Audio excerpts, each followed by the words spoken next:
right, here we go. We are back for another episode. Deb is not here tonight, and honestly, I'm happy. I'm gonna be honest with you. I'm happy that she's not here tonight because I can just talk to this man all by myself. We have one of my favorite guests. I'm not afraid to say it. We love all of our guests, but you are one of my favorites. He has been on the podcast. This will be his sixth time, so he has the second most Hey, appearances next to my brother Jordan, and so he's been on this I like podcast a it. lot. You guys love him. I love him. And I don't know if you knew this, but he was also voted hottest connectable guest of 2023 by me. One vote. It's Oh, just okay. me, but that's my vote, and it doesn't matter what anybody else says. We have my buddy Travis I'll Cole take it. back in the house. What's going on, man? What's up, man? Thanks for having me. It's always a pleasure. It brings it now here that I've been on it 6 times. It brings me back to like the beginning when you started this. They asked me if I was interested in co-hosting with you, and it was tempting at the time, but I shot it down just because I wasn't up for that at that time of my life, and I'm probably still not. But I feel like I'm kind of a co-host at this point. I've done six, so You kind of sweet. are. And so I just want everybody to close your eyes for a second and imagine this is what you could have every week. It could be me and Trav. Now I know people love Dev and stuff like that, but really, this could be it. This is what it was meant to be originally, but like he had other Hey, things to do, and he respectfully shot me down. Um, and notice he also said he's probably still not ready for it because he knows I'm always just like lurking there, ready to ask again. I don't know that I could yeah. I think it's a self-confidence issue, I guess, but That's it's the funny Go yeah, ahead. go ahead. No, go ahead, please. Every time I do these sessions, like it's been a while since we've done it. We were just talking before we started recording, but every time we do these, I actually always really enjoy it. And I'm thinking I haven't done it in a long time, but it's almost like a therapy session because like when was the last time that you sat across from someone and they just fire off question after question at you, like deeper questions, like Sure. it's rare that you get that one-on-one connection. And for me it's always like, man, afterwards I feel good about it. Like I feel like I talked through some things, and but it's always a fun interaction. I always enjoy it, so thanks for inviting me. But it was a good break, and now I'm excited to get after it again. That's like the best endorsement ever. We got the hottest guy on the podcast saying it's like a therapy session. He feels good when he leaves this place. What if you're not listening? I don't get it. Just You listen need to. I'm more going to play guests, that. We're man. done. I don't even need to record the rest of the podcast. Some people come on here like this was probably a waste of my hour. I wish I would have done that. Oh man. I know I was uh, giving your wife a hard time last time because she was on at the very beginning of the year, and obviously, which is kind of funny. We're kind of bookending, not quite, but almost bookending 2023 with you guys because oh she was yeah, one of our first cool. guests of 2023, and then, but I was giving her a hard time, joking that she secretly hates me, and hopefully she knew I was joking. I think she did, but No, she does. I don't think she could ever take any offense from you ever. oh, perfect, because some people have on this podcast, so it's a new thing I for don't me. believe it. I don't You believe should. You should. I got a comment. I don't care what this person thinks. I don't know who they are, but man, YouTube is a wild place, and I've always heard YouTube was full of terrible people, but I'm learning Yep, I've heard that that too. on with this podcast. Ever since we started doing this podcast, has always been video and audio, and we did a Halloween episode recently, obviously in October, Hmm. and there was a clip I posted last year. It wasn't even a clip from this year. It was a clip from last year, and I was talking about how much I dislike candy corn. It wasn't even that big of a deal, and one guy has let me have it on YouTube this year. A clip from last year decided to comment this year, and basically told me to f off about candy corn. I'm like, how much Oh do you care about man, candy corn? It's like he made the stuff. Like, why are we? it's so funny. And Hey, at least so you got comments. You got people. Your work's getting pushed out there to random people, and they're you're making them upset, which is kind of what you're supposed to do in a sense. To get some feedback, to get interaction, right? I feel the same way. It's like I didn't force you to listen. You watched this Yeah, clip. That's on you. Like, I exactly. don't care what you do with candy corn. But yeah, it was a very very strange thing. But yeah, it's fun. And like I said, man, it's always fun to have you on the show. But I'm really excited to talk to you this time because we haven't talked to each other for a while. Because if anybody it doesn't follow you, And obviously, when we last had you on the show, this was not even your situation.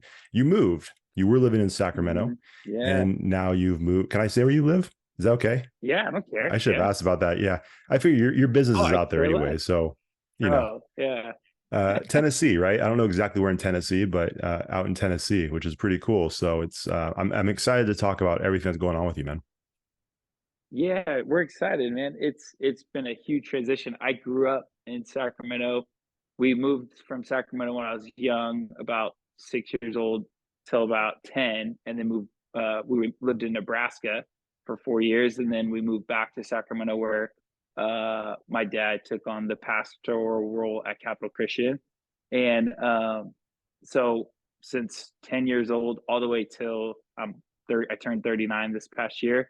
We moved right, literally 2 days after my birthday. We moved to Tennessee. So I've been there my entire life, it feels like. So for me, it was a huge transition. It was a huge leap of faith and just kind of trusting God and what He has in store for myself and for our family and leading it. And so, yeah, it's been a journey getting to this process. But since being here, it doesn't feel like we made the wrong choice. I don't feel like any of that stuff at all, which is a good thing. I feel at peace about it, and I feel like it's the right place for the season of life that we're in, and that I feel like it's a season of growth and trusting God in a different way than I have had to in the past. So it's been a good journey, and excited to see what that looks like down the road too. I know it's so like we moved here at the end of July, and we're like 25 miles south of Nashville, so really close to Nashville, in a city it's called Arrington, but right on the border of Franklin would be maybe more well known. A lot of people have moved out here, so it's beautiful out here. We really fell in love. Melissa, my wife, has some family that moved out here like 5 years ago. That's kind of what got us kind of looking at Tennessee. And so she has some cousins, aunt and uncles that live out here. That's kind of what drew us to this location.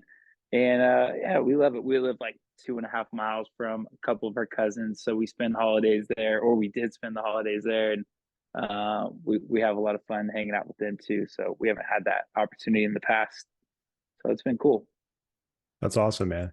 Now I know you mentioned your wife, and obviously, like I said, she was on the podcast, Melissa, towards the beginning of the year. Hmm. And if anybody's new, she has a massive following on Instagram. I don't know if I can never remember if you guys like this word or not. She's an influencer on social media, and That's has a what huge she calls platform. herself.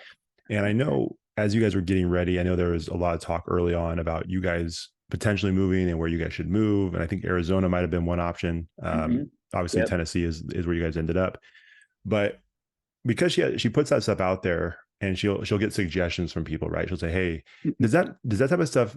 Obviously, it's meant to help you guys, but does it ever get to a point where it's like there's so much input coming in that's like, well, I don't know if this was helpful or not, but now I'm just confused." Yeah. So when she does that stuff, I don't know if she's doing it to look for, I think she just likes to put herself out there, I think, to connect with her followers on a different level.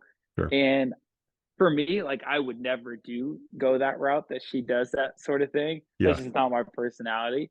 And honestly, sometimes it irritates me. I'm like, why are you Uh-oh. putting that much out there? Like marriage stuff always comes up on this podcast. All right. Yeah. Yeah. I've told her plenty Yeah. of times before. But yeah, I give her a hard time sometimes when she'll ask questions like that. Like, why are you telling people we're thinking of moving? Like, that's pretty personal, Like, I haven't told friends that or family that yet. So there's some of that aspect that is different, but I don't think it plays in a role on our decision. That's for sure. Sure. It doesn't. Um, but she might get people's perspective on you know pros and cons of one location if people are from there or whatnot. So, but yeah, at the end of the day, I don't. It doesn't really affect you know it doesn't affect our decision. Um, and I don't know. It is what it is. Yeah, no, that's great. Well, because I've felt like with other things, like I know people who have written books and who have done projects like that, and I always feel like there's this kind of sweet spot, right? Of as far as when you're looking for people's opinion on things. If you don't have enough people critiquing your work, then it's like you're not getting enough feedback, and it's probably not going to be the best it can possibly be. But if you get too much, there's just way too many Hmm. voices, and it's just like this massive cluster of nonsense that you can't sort through. And so I figured it might. I wasn't sure if it would be the same for you guys, but I kind of figured that. I mean, you guys, it wasn't meant to be like a hey, we can't make a decision, so tell us your opinion. It was more like, hey, I'm just curious what is it? Yeah. But I was wondering if that would ever got overwhelming. But you guys are pros at this point. You guys are pros at what you do. I I don't feel like it's so funny. We've like Melissa. I can't say we, but Melissa has been doing it for so long now that it really doesn't feel like it feels so far removed from like just our family and how we interact. Like has become part of like what we do and what we share. Like sometimes personal stuff, but for the most part, it's evolved into Melissa doing her own thing with it, and we share a lot less of the kids. We share a lot less of her and I. She tries to get me on there too, but I've seen she says I've seen the she's reluctancy. yeah, she likes to make fun of me. I think we have a good little. I think people like watching her make fun of me. But every now and then there'll be like a girl that like stands up for me. Like I can't believe you treat him that way. So funny. I was like, who is that girl? I need to look her up Uh-oh. Hey just man, in case. you're too good looking. You can't play that game. It's too easy for you. Yeah. No, so but yeah, it really doesn't feel like it affects us in any, positive or negative way. If anything, it's usually a very positive Sure. feedback that we get, and what it's provided for our family is all positive too. And I feel like we're in a unique situation with what we're able to do with it, and how it's so crazy like how much family time we do spend together. And now when we moved to Tennessee, we got our kids in a co-op. So in Tennessee, it's very normal to do either co-op or homeschooling for young, like elementary age. And so we thought we'd give it a try because we were kind of like, we were moving so quick right before school was starting.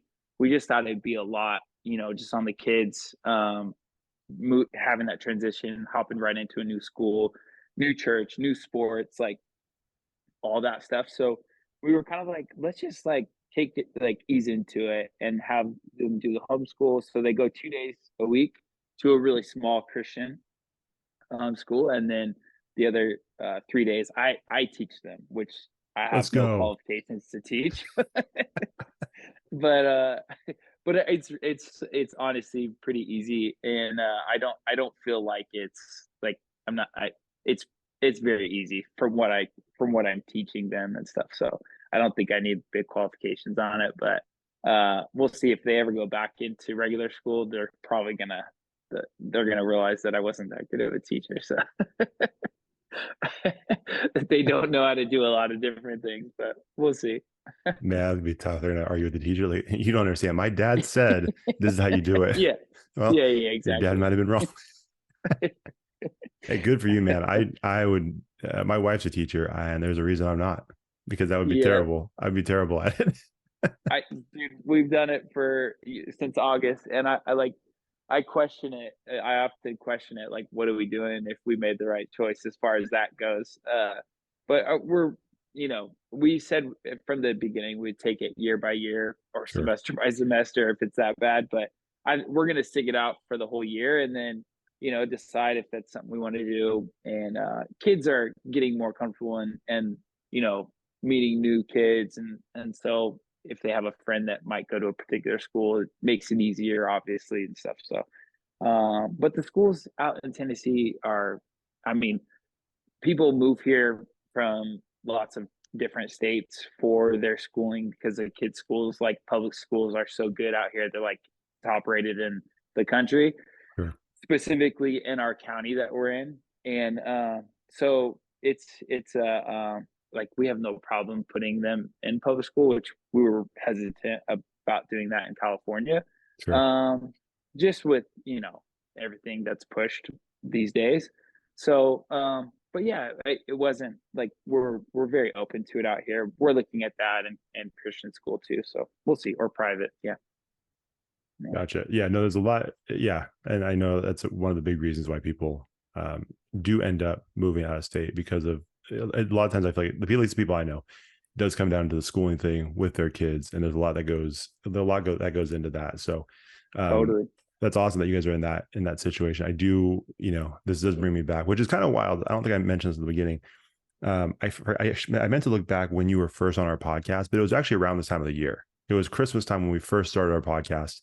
Um, 3 years ago at this point, almost 3 years ago. So the timing of Yeah, this is very strange. It might be the exact that date. is. I don't know. That's crazy. But still to this day, two of my favorite clips involve you. One with you and your wife, which I'm not going to mention again. It's a hilarious clip, but I'm not going to mention it. The other one, though, was you were our first guest on the podcast, and you basically said it was during COVID, and you were saying that you were helping your kids with their homework by Oh, doing some of their work left-handed or right-handed, excuse me. And right. still one of the best clips ever. It's like, I I don't still think you should use admit this that. on the podcast, but good for you. Now you're Dude, teaching I full circle. So, good hey, transition. this is the life lesson, everybody. If you want to be a teacher, just cheat and you'll Just be cheat. there. Yeah, Yeah. it's simple. Oh man, it's so funny because every now and then, well, they still turn in work to the teachers that they go to 2 days a week. But at the end of the day, like we're the teacher and we decide like what their grade is. It's really strange, but our the teachers do check off certain work. But every now and then, man, I still get the pen in the right hand and we'll fill it in Nothing's for my changed. youngest. Yeah, nothing's changed. I'll still bust that out. It Yeah. works. It works good. I bet it does. Hey, I'm not too far from that. So I may be in the same boat. Yeah. That being said, I do live with a teacher. So the rules are a little different for me. She's going Yeah. to see that as Yeah. like, absolutely not. I'm like, all right. All right, PE We teacher. are we are far removed from like the standard I don't know, education system of,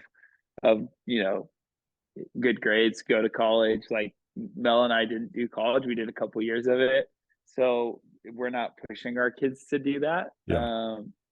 We support them in that if that's a decision they want to do. But and it depending on, and we're, at this point we navigating like what it is they're interested in and what they want to pursue. Obviously they're pretty young, but we have a daughter that is in seventh grade, so reaching that ninth grade age. So trying to figure out, we try to pose different questions to figure out what they're passionate about and if college is in their future and whatnot. So but we'll explore that more as they progress and get older. And so yeah, we're not opposed to it at all. Yeah. My thing, and I think especially now having kids, and I'm sure you've felt the same way, like as you have kids and as they grow, things change. Your opinions on things Yeah, change, things that you never really for thought about sure. before. All of a sudden it's like, now anytime I see, our daughter is almost 5. And anytime I see some little dude talking to her, I'm like, just so you know, Yeah, I am present, sir. Just yeah, watch your mouth, watch your hands. You know what I mean? There's always that bro. little thing. It's like, I'm not going to fight a 5-year-old, but I'll think about it. I will think about it. Oh my And gosh, it's all these little dude. things that you just don't really think about until you start having kids, and obviously, especially the ages that your kids are at. I Yeah, imagine it's just a ton of stuff that you guys have to think about. And obviously, like you said, that was a big part of the yeah, move. And so I'm glad to hear that it's all going well. Um, yeah. It is. Yeah, yeah. it's so funny you just say that. Just like 2 hours ago, I was driving my daughter home. She was going to youth group, and just me and her in the car, and she's like, "Hey, Dad, all my friends keep asking me like, what age am I allowed to kiss a boy?" And I'm like, "Oh gosh, like really?" She's 12, and Man. I kind of went around the question without like I don't quite I probably didn't have good guidance to her question at all, but just kind of like I was like 16 when I or 16 or 17 when I first kissed a girl. So That was kind of like my answer to her. There you And go. but I was like, you don't need to, you don't need to be worried about that. And I and then it went on to like, when can I go on a date with a boy? And I'm like, you need to be like you need to be hanging out with this boy in big groups a Yeah. lot before you ever go, one on one on a date. And I said, and at that point, like, we'll be going with you. And then on top of that, they need to hang out with us before they ever consider taking you, like, so we can figure out what kind of guy they are. So we had that conversation on the way home. But like, it Yeah. like, and she's like, Dad, that's gonna be so embarrassing. I'm like, oh, like boys think I'm cool. Like, they like me. Like, they'll want to hang out. Like, It's I was like, true. I'm not like some big intimidating, like, scary guy. Like, I don't feel that way at all. So and I don't pose that way to boys like in our class. Like, I feel like the boys always come up and like give me knuckles or say hi to me. So I feel like I have good relationship with them. So hopefully she gets a good dude that, doesn't try to take me for granted. I don't think they will. I can see that. If there's a kid being a little, whatever you want to call it, I'll smack them around for sure. But There it is. That's the only answer I yeah, wanted. yeah, There it is. I knew it was inside yeah, of them. yeah. I Oh just no, want to I make have sure I wasn't no alone in this. problem. Yeah. It it'll come out quick, but as long as they're like, sweet and kind, treat her good, respectful to me and Melissa and our family and others, then yeah, I'm not gonna try to be some macho dude to this little dude. I'm the same So way, but I have told yeah. people before though, I'm not. I'll never hit a kid. No, I have no problem hurting his feelings. That I don't mind doing. Yeah, not at all. I got stuff Not loaded, at ready all. to go, Oh, just dude, ready to roast. I have bro, two younger brothers. We roast each other all the time. You guys have seen it before on this podcast. My brother's been on here. It's just how we're wired. So some 5-year-old or at that age, when 16 years old, not a problem. It's like a prime target for me. I'm ready. dude, dude, I'm with you. Like you said, I have no problem like letting a kid put a kid in his place. I've done it like two times on occasion where, and just one recently, we were at like a one of those trampoline places, and like for kids, the Sure. trampoline, and they Yeah. always have dodgeball in these places, and I love playing dodgeball. Like, I get after it in the dodgeball. Like, This is why I I'll love you, Travis. This is why I love you. I do the same thing. dude, I don't care what, like, how old the kid is. If they're throwing a ball at me, I'm gonna throw it at them. I'm not gonna throw it up high. I'll throw it low, but I'm throwing the ball as hard as I can. Like, and Good kids gentleman. know that. Yeah, but I think they like it. Like, They I do. really do believe they like it. The balls, though, they don't hurt. Like, the way they make those foam balls these days, they Right. don't actually really hurt. Maybe if you got smacked in the face, but I don't Right. throw it up at the head. I'm Anyway, pretty. you shouldn't be playing dodgeball. If that thing hurts you, get Yeah, out. Get out of exactly, here. exactly. All right. So, anyways, I had just got done playing, and there was like a 12-year-old, probably, I'm assuming around 12, and I was sitting on the side talking with another parent, and my youngest is in there playing with like two other little kids, like 6-year olds his age. Jude's 7. There was two other 6-year olds in there, and just a few like 12-year-old and a few other older kids, and they're all like, playing with each other, throwing the ball at each other, whatnot. And the younger ones are playing more with each other. And so one kid chucks a ball at my son's head, like a little kid does, hits him in the head, and that doesn't bother me at all. Like, I'm just watching the event happen. Jude gets a ball, as he's not looking, chucks it at that little kid, beams him in the head, and he's just getting back at him, right? And I'm like, oh crap, like still, it to me, it was funny. Like, it was like he was Sure. getting him back. The kid did it when he wasn't looking, so he just got him back. And then the 12-year-old gets a ball and comes up right next to Jude, chucks it at his face as hard as he can, like right next to him. Dude, I lost it. Like, I had shoes on, busted straight over there. I'm in the middle of a conversation with another dad, and I just like dart straight over there, hop on the trampoline, and get right in his face. I'm like, what the heck do you think you're doing? And he goes, he just threw the ball at the kid's head.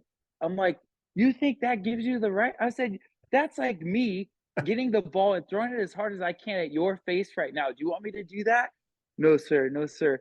And I No, was like, sir. what do you say? Yeah. Oh, he was like terrified. He's like, I was like, what do you say to him? Like to my kid. And he's like, I'm sorry, man. And like kind of like hug, like patted him on his back. I said, if I ever see you do that again, I'm coming in here with the ball and beaming you in your head. And Oh, jeez. dude, the kid, I was so fired. Like I get like, I'm getting heated up just talking about it, but I'm scared you're I gonna throw a was ball at like, me. oh, dude, I was fired up. There's like not many times that I feel that way, but like it was just like a injustice type thing. But yeah, he's like, he threw it at the kid. I was like, did you even see what happened? Because the kid hit him, and I was like, not to mention they're the same size. Like it's a lot different. Like Right. your size and Jude was about to cry, but didn't. He didn't end up crying. But Wait, he was about to cry because yeah, he was about to see his dad commit murder? Or what were the tears yeah, for? Yeah. because he just got beamed in the face by Sure. some like from from a foot away. Like it Yeah. was like it was ridiculous that like my kids would never do that to a younger kid. Like Sure. Brooklyn would never do that to a 5-year-old. Like he knows better. Like Right. my There's a son's size 10. difference. Yeah. Yes, I mean just like like look out for the younger ones, right? Like if you're Sure. doing that with older kids, that's fine. Like that doesn't. I would never stick up for my kid if they're getting it. I might step in and say, "Hey, you guys need to chill out or stop." Sure. But yeah, it just was like totally wrong. And after I turned away, and the kid jumped out of that place and went to the back of the trampoline place. I didn't see him the rest of the night. Like he was just completely avoiding me. And as I was walking away, I was like, I know one of these dads or moms are gonna come just hand it to me. Like I was like, shoot, I might have just went a little far taking it on that kid, but I had no problem dealing with the repercussions of my reaction. You just give it the kids like looking back at you, give one of these. Yeah, exactly. I'll come after your family too. Yeah. What? That's awesome. I Uh, I'm glad you shared I that asked story. my I asked my kid. I asked Jude later. I was like, "Hey, dude, did I embarrass you by doing that? Like, how did what did you think when I did that afterward, like driving home?" And he's like, "No, Dad, I liked it." And I was like, "Okay, good. It was the right move. Like, I stood up for him, and he Yeah. felt, not so powerless in the situation." So, He's like, let's go to the uh, park next. Fight some kids there too. yeah, but that's the last thing I want to do. Like my whole point is to stand up for, Yeah. your family and stand up for your kid. And if I just let that go, then, we're dealing with another emotional state, but like addressing it, I probably could have addressed it a little better than I did to that kid. But I feel like, Jude was like, yeah, like he's got my back, like we're good Right. kind of thing. So it Honestly, I was mean, good. you didn't put your hands on the kid, so it's like the main Yeah, thing yeah, that's gonna he's gonna cut, like you said, the main thing he's gonna walk away with, like that my dad has my back no matter what. right, Doesn't matter if it's a grown right. man or a 12-year-old, he's got my back. I got all the 12-year-olds, man.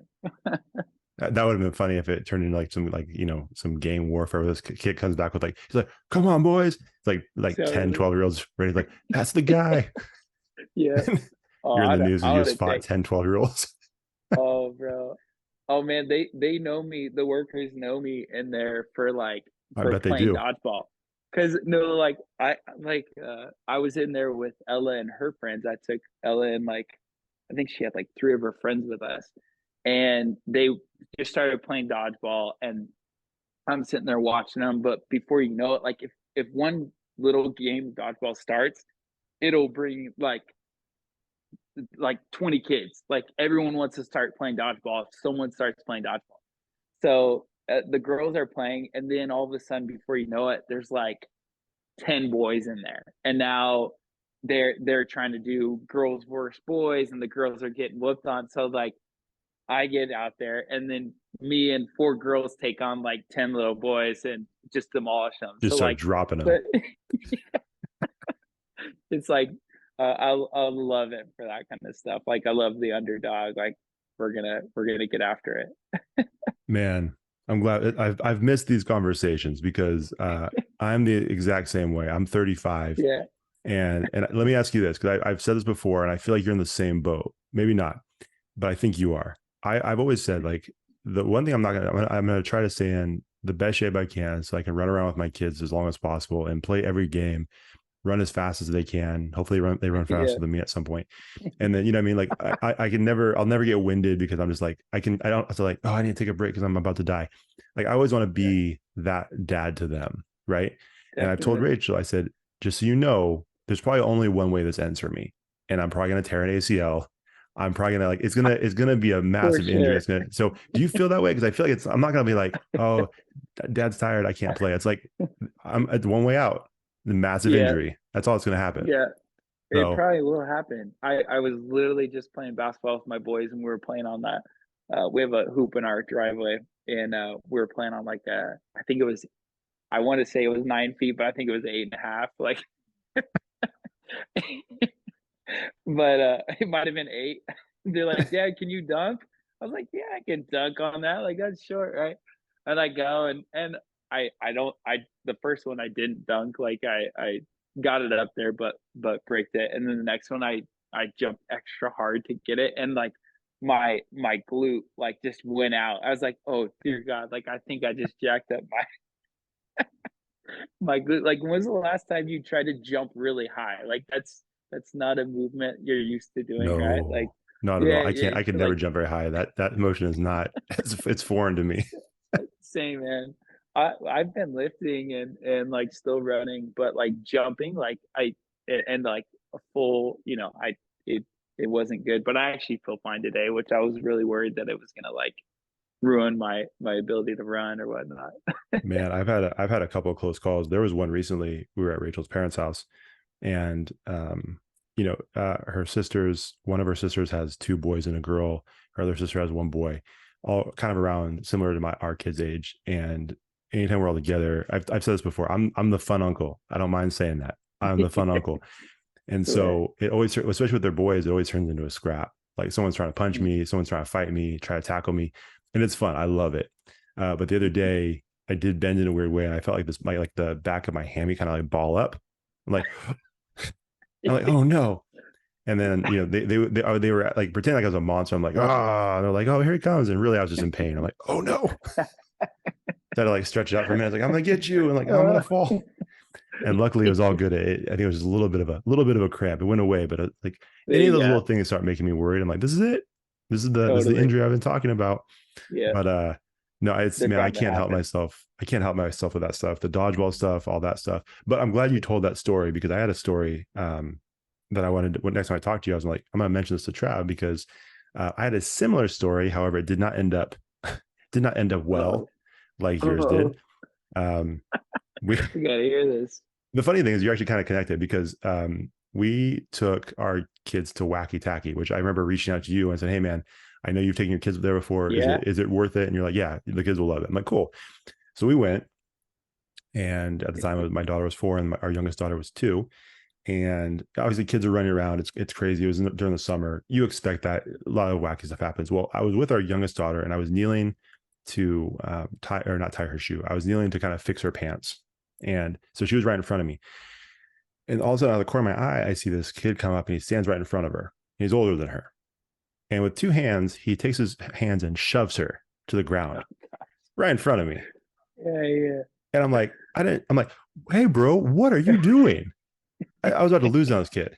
And he starts walking away like, yeah, where are you going? yeah. And then I hear like a tap on my shoulder. She's like, oh, no, no, no. He has autism. I'm like, oh, no. Oh, yeah, Like, yeah, I'm so yeah, sorry. It's like I went yeah, from this is justice. I'm gonna let this kid have yeah, it to I might be the biggest jerk in the world right now.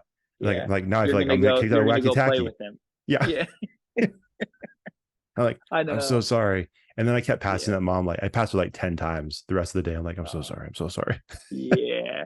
It I was the know worst. you would never be one to get upset. I know you in those scenarios where you would never make a parent feel uncomfortable, about something No. like that. So That's why I I can know joke about it. whenever yeah, whenever I see the kids like that, I always like do my best to interact with them however I can Yeah. and laugh off like and because I just know that I don't I've you know never had a I obviously know my kids are autistic, but I know I've heard parents talk about it how it's hard for them to interact with other people and sometimes people just avoid them because they feel like that's the right thing. And I think they always appreciate it when you can interact with them Yeah. in whatever way. And so I'm always like if I see kids that way and I always try to look them in the eyes and converse with them however I can. Yeah. A lot of times it doesn't make sense or whatever, but I always like those opportunities to be honest to be able to try to help a parent stay out. Like even like throwing fits, like I'll ask them, I'm like, can I help you at all? Like, do you need help? Like, not always, but there's Sure. been times when I've done that. Like, uh, let me know if you need anything, kind of thing. Just because I've heard parents say like they would love it if someone helped. If Sure. their kid was acting a certain way and they couldn't control it or whatever it may be. So, but yeah, I Yeah. think That's what whenever, I feel the same way about all yeah, of that. Just in that moment, like, oh no. That's what oh my brother was joking. totally, He's like, of course they don't. It's like, I'm like, he was joking. He's like, you just want to like let them see everything you've done in the past. Like, even in dreams, I've been like, I'm cool with all yeah, this. And it's like, of course not. They don't see anything in the past. They see that one moment. totally, totally, But like I totally. said, that's why I'm able to, I feel like Oh, I'm able to joke about it because I yeah, would, similar thing, like always cool you're anytime that cool with interactions that. happen. Like Yeah. we've been at water parks before, different places. And, I Mhm. remember one time I was at a water park with my family. I was a lot younger, but this group of kids all had, some form of a special need. And one Mhm. kid just kept grabbing on my board shorts and just like pulling. And the lady's like, I'm so sorry. I was like, it's all good. It's not a problem. So of Yeah. course, the one moment that doesn't I happen, love that. I Yeah. was defending my daughter. She's like, I would have done the same thing. I'm like, okay, but you didn't. Yeah. It was me. So,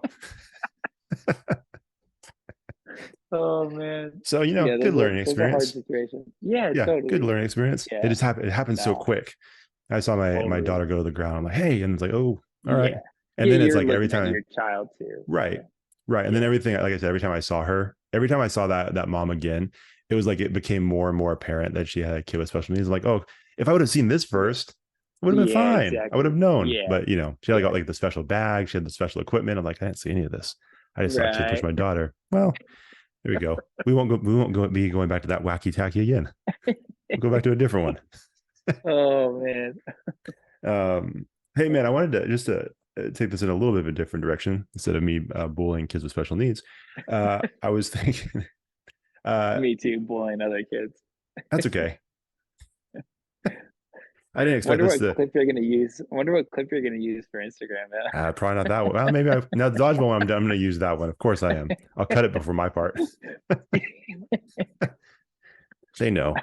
But hey man, Yeah, you're a huge 49ers fan. And I am. what's that been like? Is I mean, obviously it was the local team here, fairly local, right? And now Yeah, you're in the middle of the country. Uh, yeah. has it been tough? Like, are you doing the YouTube NFL ticket This thing, or is. like how are you watching games? I appreciate this question, Josh. Like, not a lot of I people think about think these this questions way, when you come on, man. It's not just willy bro. nilly. We're just gonna talk. I think about stuff. Bro, I thought about this when I was moving. I was like, like it was a concern of mine. Like, how am I gonna watch? Like, I love watching Kings games, and I love watching Niners games. Like Sure, Niners, like if I have to miss a Niners game because of church, anything, it's like it irritates the heck out of me. I get it. Like, yeah, yeah, yeah. So on that note, I told Mel, I said, just so you know, we're gonna spend the extra cost, whatever it's gonna cost us to watch these games every week. I said, I don't know what it costs. I had no clue. I was like, it could be $400. It could be. I didn't know. And so when we got here, I think it was like a month, maybe 2 weeks before the season was starting. And sure enough, YouTube TV, that was like an easy choice for me to figure out my TV provider. Got YouTube TV, got the NFL ticket. Now I can Nice. watch every single football game there is. So it's pretty awesome. Do you hear that, I YouTube? don't. We need a sponsorship. That was a perfect plug. It was. NFL season ticket. Yeah. So that was a valid question, and it was a thought that I had also. So, but it works out great. I get to watch all the Niners games. It's kind of cool because a lot of the games, like the 1 o'clock game Yeah, that that you guys have, is now at like it's like 3:30 here. They're usually 1:25. Now they're 3:25 here, that's which is nice. great. Yeah, Yeah, later in the afternoon, it almost feels like a night game, like watching it sure. here because it ends up getting dark and then the 10 o'clock games that are usually there. That would what are they usually? Isn't it usually 10 that they'll start? Yeah, 10 and 1 10 on and 1. Sundays. Yeah, yeah, Yeah, yeah. So now they're like at 12. So it's it's pretty easy nice. to we either skip church on those days or Hey, I I get convince it. them to go to the early service. Yeah, Yeah. Hey man, I so get it. As you know, I think you know this, but I think we've talked about this before. I've been a Green Bay Packer fan my whole life, yeah. Oh which yeah, is you not had to fun. deal with It's this. not fun during playoff times. We've talked about this before. When we Yeah, play you yeah, guys, at this point, I know how it goes. It's a sad day yeah, for me, and so I've accepted it. But that's beside the point. When we during the season, it's always touch and go. You're always looking ahead of the schedule. Okay, like I know it always sucks because we don't have the YouTube thing, or NFL ticket, but every time when the schedule comes out, I'm looking at the calendar. Okay, we got a Monday night game, cool. We got a Sunday night yeah. game, cool. Thursday, and then it's like then you can start going through the schedule and seeing, okay, are we playing at the same time as the Niners? Ah, we are. Guess we're not on TV. And then it's like it's the worst thing being a fan of Yeah, a team that's not there. So uh that is hard. yeah, and we thought about doing the season ticket thing, but because of our at that point at the beginning of the season, the quarterback situation was a little Oh, bit right. unknown. So it was like, do I Yep. really want to spend this much money to see us get To just watch slapped them around? lose. Yep. So lately it's You, been much better. you know what? Honestly, I wouldn't have done this had the Niners not have the last few years they're always in the hunt to go It's to the worth Super watching. Bowl, and it's like, yeah, it's worth watching.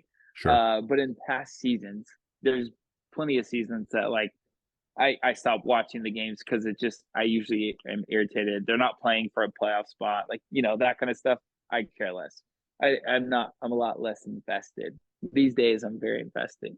It makes sense. You have a reason to be. You know what makes me mad too? My dad is a big Niners fan, and Yeah. we're also in a family fantasy football league, which he is currently 13-0. And Dang. yeah, it's 13-0. yeah, it's annoying because he likes to bring it up That's all the hard to time, do. but he's not someone who brags. So that's what makes it more Okay. annoying. He's like, Yeah. "Oh, is it weird for someone to go 12-0 or 13-0?" Yeah, man, you just beat me Just today. And so our whole family is just like, someone needs to stop this man yeah. because we don't You appreciate can't his weird trash talk. yeah, exactly. I get it. You either gotta be in the middle or like you'd prefer him to be more like over the top drives me nuts too. But also the opposite of that would be like, is this good that I've won 12 in a row? Like, is this normal? Like Yeah, just so you that know it's not. He's telling. He's like, yeah, I went to the deli and I talked to the guy too. He's like that 12-0. That's amazing. I'm like, yeah, we all get you're undefeated. We get it. But my point being, he has a bunch of Niners. He's a Niners fan. He has a bunch of Niners on his team, and so it's like okay. he just he can't be Winning. stopped. He's just winning He just everywhere. wins. Yeah, Giants. Those are the people you can't stand. I like Yeah, I love him, but he's yeah, annoying me. I'm gonna be honest, and the whole family. I get He it. has. I'm gonna say this. He has no friends in our family anymore. My siblings, my mom, everybody's turned on this man. My wife's turned on him, and she's much Oh nicer. man. Yeah, she's like, he does the Rachel same thing turning to her. on He's like, hey, it was a close one. Yep, you beat me though. So stop bringing this up. him. I think he That's secretly knows what good. he's doing, but Yeah, he does. yeah, He's smart. yeah, and He's so playing yeah, you off.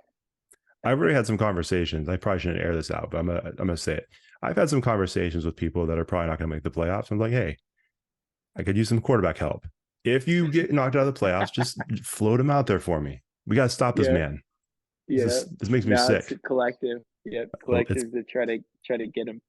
it's become that. Yeah, he's already clinched a he's already clinched a bye. This is silly. Dang. He How just many can't be people are in the stopped. league? How 10. many people? Dang, that's insane. I 12 know. and 0. I hear it every That's week. unreal. I've never seen that in any league that I've played in. Undefeated. It's Never. rare. It's Yeah, I don't think I've seen it. and I've seen some weird stuff. It's known on this podcast that 2 years ago. So Deb's been on our podcast or on our league before. 2 years Yeah. ago, she won the league. Yeah. She doesn't know what she's doing, and she wasn't paying attention. Oh God.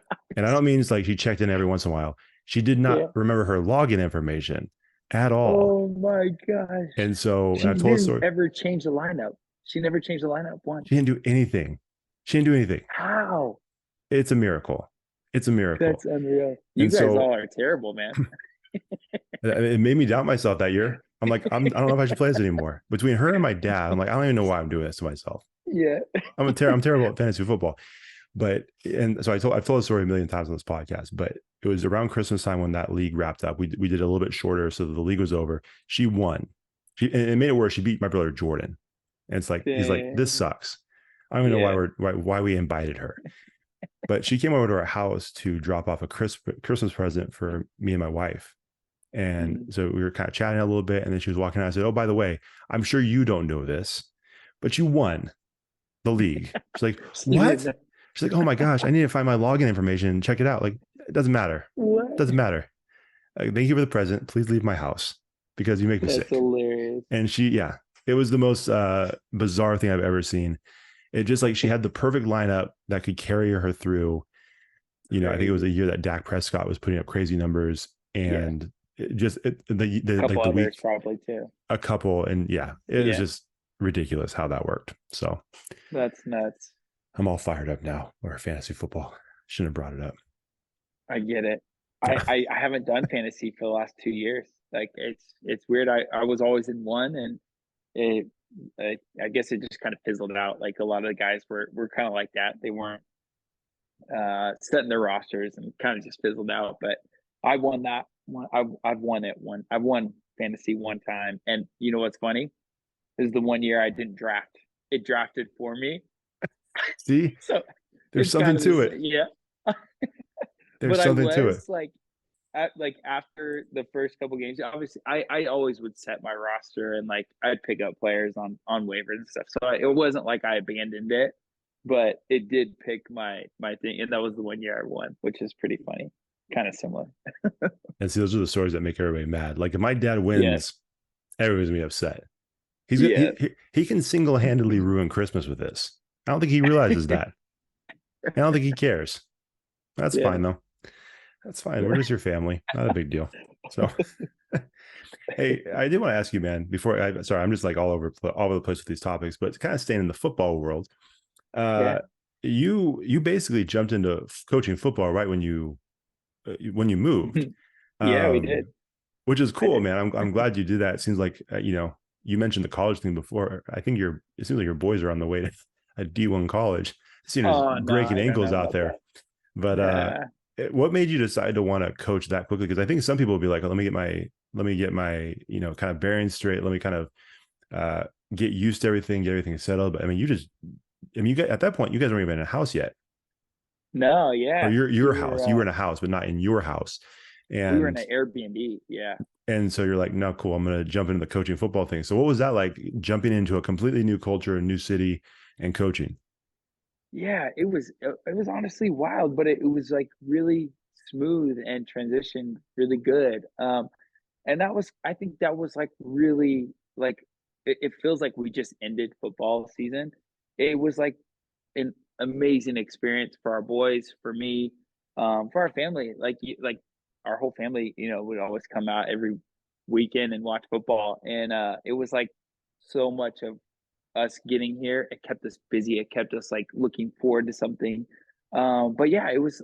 I didn't know what program to get our kids in, and when we were looking back for a home, like I think it was like in April, we were asking our realtor at the time if he knew of any good football programs, and he told us this one in Brentwood, which is like a really nice area in Tennessee, and they dude, it's phenomenal. Like the way that they run it, it's massive. They say it's the biggest youth football program in Tennessee, and so Brooklyn's age. He's 10 years old.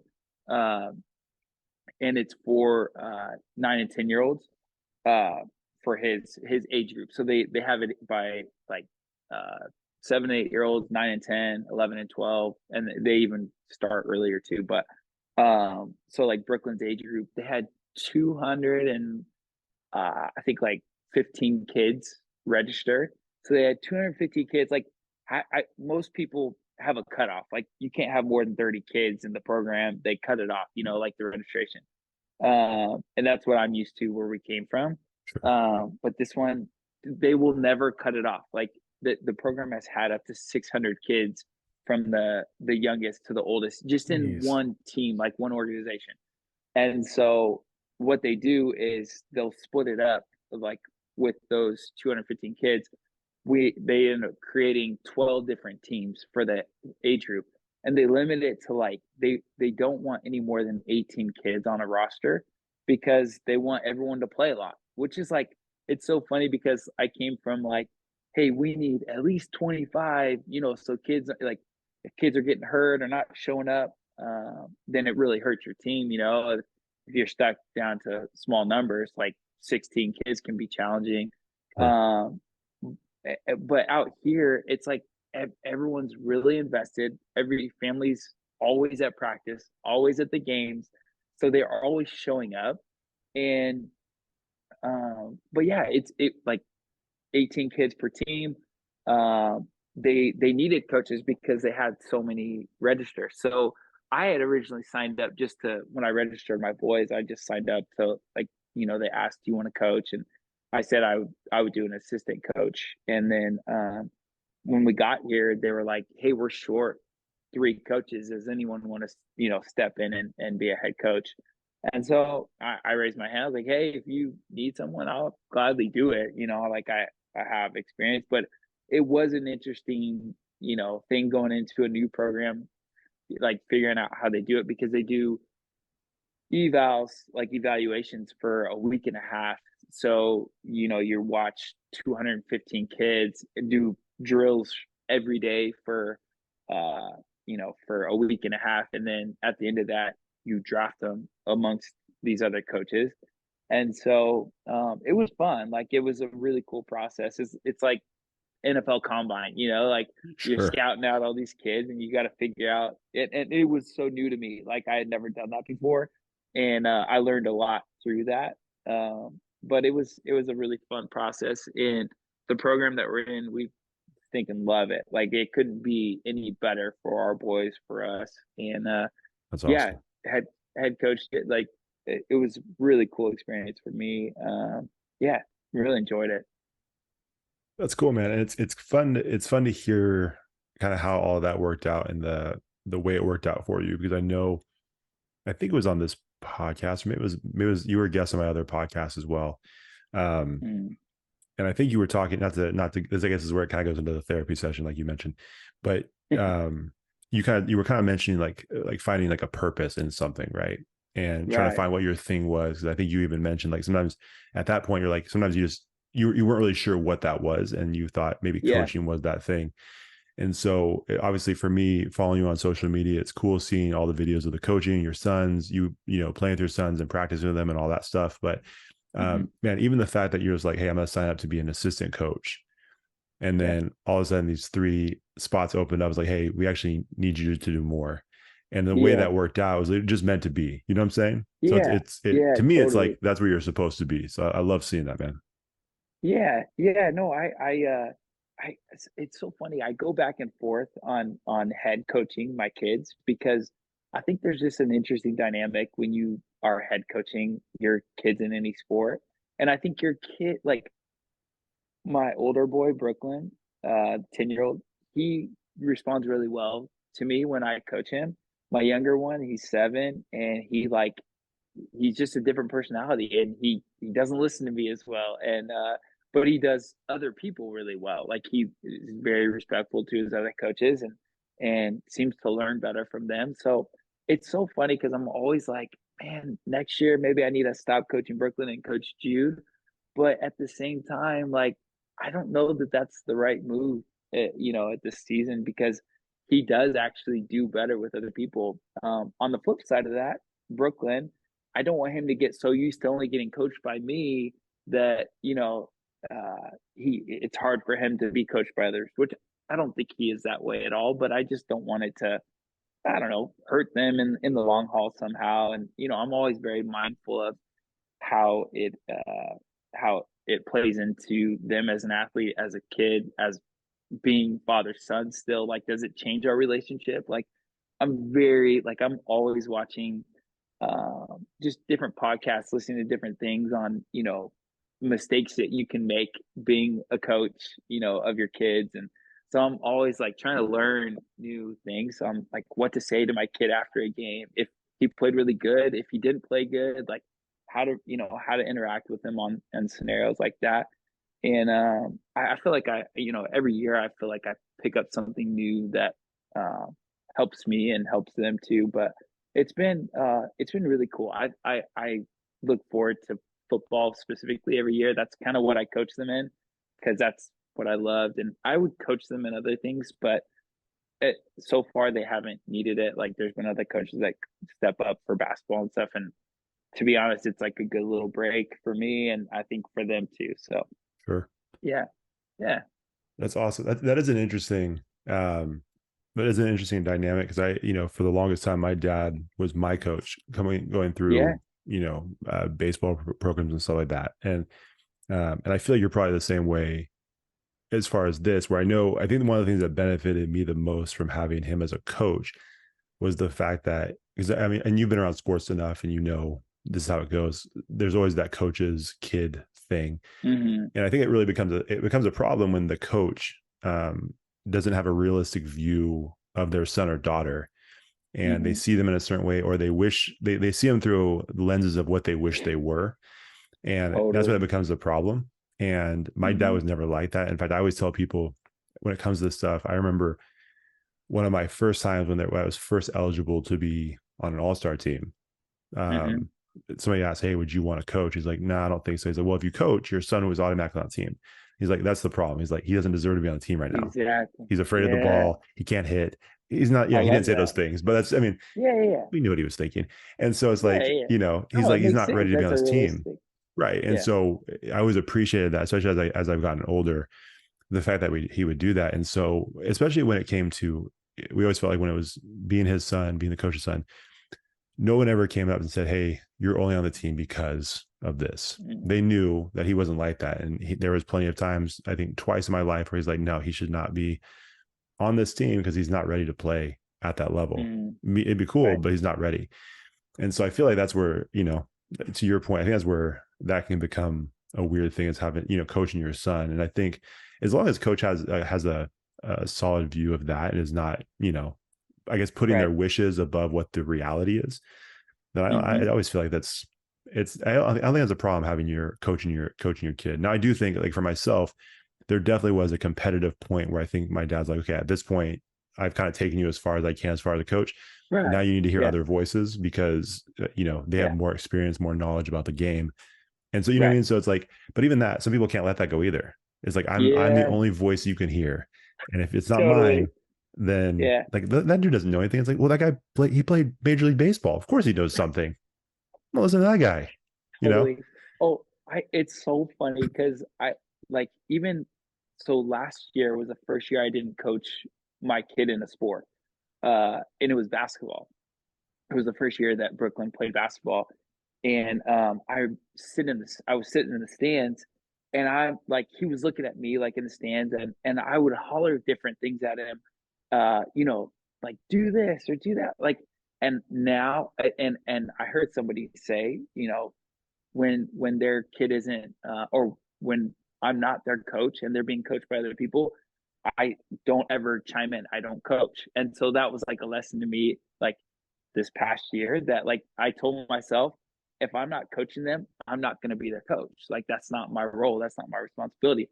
If they have questions for me, then I'm gladly, obviously, step in and help. But like I'm very like now in basketball season, I sit on the stands and I cheer for them. I cheer for them nice and loud so they hear me all the time.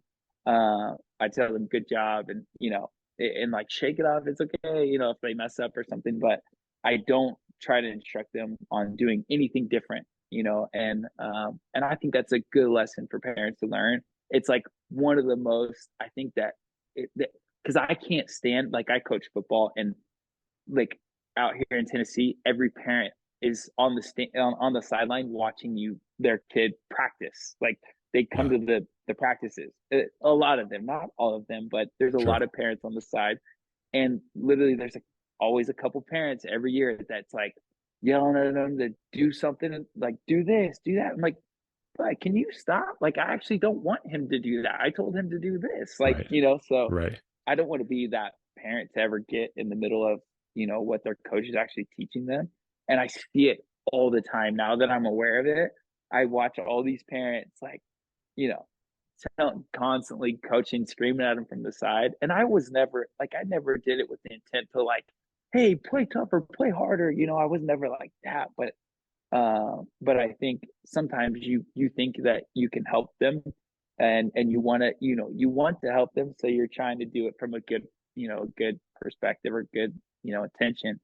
Sometimes it doesn't. I think a lot of times it doesn't come off right when you're doing it from the stands. So I I I don't even after the game, if they ask me questions, I'll answer the questions. But afterwards, I'm like, boys, you guys, it's so good, like, uh, and I'm really big on, like, when they did good, I actually don't react very much when they played a really good game, because I don't want them to feel like I only love them when they play good.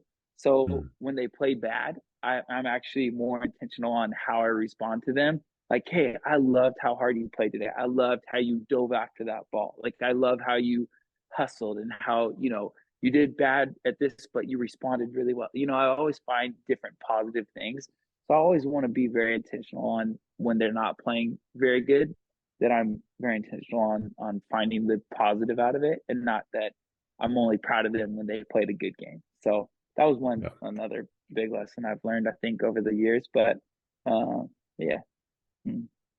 No, I think that's great, man. I think yeah, and like you said, I think a lot of people that the majority of people, not everybody, but the majority of people that are trying to coach on the sidelines, I'm sure the intent is good. I'm sure the heart behind it is good. Yeah, But I totally. also think, I guess they don't, it's weird because they don't think about it from like a mental perspective too, where when you're doing that now, because we always hear, athletes like they perform best when they're in the moment, right? When you're Yeah, focused on the moment, you're not thinking about past mistakes, you're not thinking too far ahead, you're just in the moment, and that's when you perform the yeah, best. Well, if you have your yeah, coach saying one thing on one side, and then you have your totally. parent saying something else, now it's like there's all these other voices, and really you just want them to focus on what So the true. task is. And then all of a sudden it's like So you it's true. like you have a really high possibility that their performance is going to suffer too. So even, Yeah, beyond just, them having fun, it's like, yeah, if you want them to do well, this could actually hinder what they're trying to do, because there's so so many true. voices, and depending on how they, like you said, how they view your voice, it could Hmm. really, I mean, it could really mess them up. You know what I mean? Like, obviously Yeah. everything that you just said, it's pretty clear that you have a positive, loving voice. And so when your kids hear your voice, they know it's like, hey, I'll fight Hmm. someone at a dodgeball court for you. I don't care. Yeah. But you know what I mean? Yeah. Like, other people, Yeah. like, they hear that voice and it may not be the same thing. It may be, Right. it may come with a whole another set. I mean, you and I have talked about this before.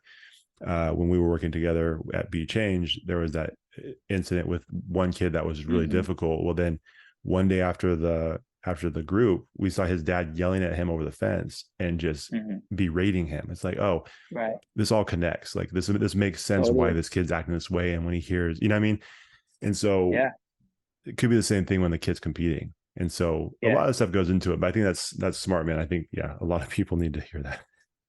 Yeah, no, I think it's a good lesson to learn for sure. Uh, Another thing, like, one of the other challenges I think in coaching your kids, uh, is when, there's going to be days that, your kid is tired, has, whatever stressful issues that they're dealing with, at that age, and show up to practice and aren't wanting to practice. And so, as their coach, as their dad, and now you're out there on the field as their coach, it's easy to be like, dude, suck it up, and, play harder, play to your ability. Like, I know you got more, and at the same time, like, I don't know that that's a fair way of coaching your kid. Like I think that's actually a disservice to the kid, and giving them that space. Uh, Most of the time, I always like I rarely coach my kid when I'm out there, as far as like instructing him to do better. I'll do it. I help them do better, like technique and whatnot, obviously. But like if it's coming down to like an effort attitude, I always hand that off over to another coach. I'm like, hey, and most coaches I think do this and are good about it, I think. But for me, I tell all the assistant coaches, hey, you got free reign to treat that kid like just as much as any other kid out here. Like I'd rather you coach him up or get on him and pull more out of him than me, because I think he'll respond better in that situation than he would my voice. Because that's the last thing you want. Your dad is getting on you because you have bad effort in the practice, and I don't think it's going to pull the best out of them. So that's another big, lesson I've learned over time. Because there's been plenty of time like, suck it up and, and get after it, right? Like Yeah. you're, whatever it may be, or check, get out of your head space. Like, give me more effort. Like that's the biggest thing that I see sometimes, where I'm like, you just want to like grab them, but you got to like give them their space too. So Yeah. Well, that reminds me, and I know we have a few more minutes here because we gotta these always go late. I apologize. they do. Oh no, you're good. But because I know it's a lot later there for you, but that always it's an interesting thing, and I'm not speaking about you in this situation, but it's interesting when coaches do that kind of stuff and they say, hey, you gotta suck it up, do this, do that. Mm. It bothers me, and it's bothering me more over the last 5 years when you hear a coach say that, but then that coach for a fact does not do that in their own lives. Like that, it's really starting Yeah. to bother me these days, because at some point that kid is going to come to the realization that there's like this hypocrisy that's going on right now. They might be too young at that point, but then as the kid Mm-hmm. gets older, and it's going to get worse if you are the parent coach in that situation, and they're like, Mm-hmm. hey, you need to suck it, da da da da, and then they realize, oh, but mom or dad doesn't do that off the field. Mm-hmm. Like they're telling me all these Yeah. things, but it's not actually how they live. And then it's again more damaging to what you're saying, because the things that you're saying aren't backed up by how you live. Yep. Lately, it's just bothered me. So true. No, It's really it's such a bothered good. me. You know what I mean? And I so think that stuff too. like you said, giving that space is probably a good thing, especially if you're not someone that can actually back up what you're saying. Hmm. No, I think it's so true. It's so funny. We ask kids to do like really intense, like specifically football. We ask them to do like really intimidating things that most adults would be terrified to go do if they asked to do right now. Like, Right. could you imagine lining up 20 other dads, uh, like some in shape, some not in shape, but to tell them like want more out of them to go full speed and just knock their head off in a tackling drill? Like you see it in these kids like being really timid, and rightfully so. Like that's like a big task that you're asking. If you ask 20 adults, they'd be doing the same thing. Like Right. unless they have that experience, it's a very common fear. And so like I it drives me nuts when I see coaches like get upset at a kid for lack of intensity. Or I'm like, dude, we're asking them, like, this is a very uncomfortable situation, and it's a process to get better at it. Right. I think we expect so much, really early. And it's like, dude, it's taken my 10-year-old, like, this is his uh third or fourth season playing tackle football. And like this is like he was more aggressive last year, like at times, but then this year is the first year that I've seen like there's like he doesn't really have an off switch now. Like he's like fully engaged, he's fully like, he's very aggressive, he's a lot more confident. And I think that's what time provides, right? You get more Sure. confident every year because you realize like it's not as tough as it actually seems or feels sometimes. And that experience you grow. And that's like anything in life, right? So Yeah, man. uh Absolutely. For yeah, sure. yeah, but yeah, it drives me nuts too, like you said, with coaches and and parents, expecting more when they don't even do it themselves. Well, yeah, yeah. And there's my brother actually brought this to my attention a little while ago. He's like, it's weird when you have these coaches, and I feel like every coach is always a stickler when it comes to time, being on time, right? And then some of those clowns, like, man, if you're not on the football field, I've not once seen you on time Yeah, ever. yeah, That's the big thing on the totally, football field or the baseball field, so whatever it true. is. It's a silly example, but No, it's so true. for some people, man, they see that and it is gonna have a negative effect on how they see their coach or how they see their parents. So Yeah, um it's a great point. yeah. I mean, I love what you're doing. I love that you're continuing to do that even in the new Yeah, city and the new setup and all that stuff. yeah, Like I it's said, man, been fun. it seems to be where you're supposed to be for sure. Yeah, it is. You never really know. Like Sure. me personally, like I'm never in that place where like this is it. Like this is what we were supposed to do. But Yeah, yeah. I mean it like we roll with it and try to navigate it day by day and year by year to make sure this is where we're supposed to be. And right now it feels right. We'll keep exploring and making sure we're doing what we're supposed to be doing and making sure that our family's thriving in this environment. If it's not, then we move on, right? Like that's Yeah. kind of our perspective on the whole transition. So uh, go day by day at this point. So That's it's awesome, been man. good so far. Yeah, it's been so new too, though. Like people ask me, "How you like Tennessee?" I'm like, "Dude, we've been here 4 months." Like people go on. I mean, some people go on vacation for 4 months. You know what I mean? Like, so it's still like really new. I Yeah. went back to Sacramento recently and it felt like that felt more like home to me. Like driving around, like I felt like this is familiar. This is like home to me. I felt like I should be driving to my house there, like my old house. And That so would be it's weird. yeah, it was a weird feeling, and I know it's gonna take some time to make this feel like home.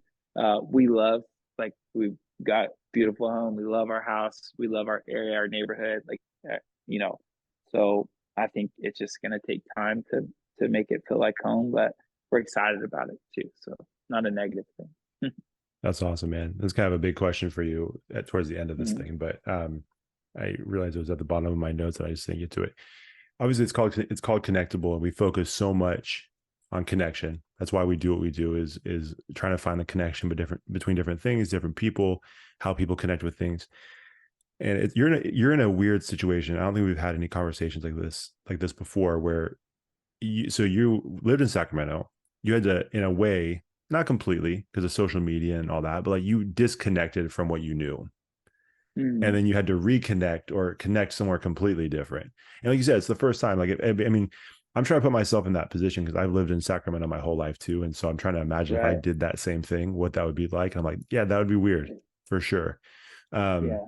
so it sounds like it. I mean, it sounds like the disconnect, was probably difficult for you guys, but it also sounds like connecting with people where you're at has been pretty good. And so that has to make that whole transition a little bit easier, right? Yeah. No, it does. That's a good question. Does that make sense? And As I started going, I'm like, I'm not even sure where I'm going with this. I hope you understood what no, I was trying to no. say. Yeah, I think that's like anytime you have a big transition or change in life, like getting newly connected in that environment is and we're fully aware that that's going to take time. Like in order to get to that place of connecting with other people, with our environment, with work and whatever that looks like, our family, like that's going to take time and that doesn't happen overnight. So we're very aware of um, the process that's going to be.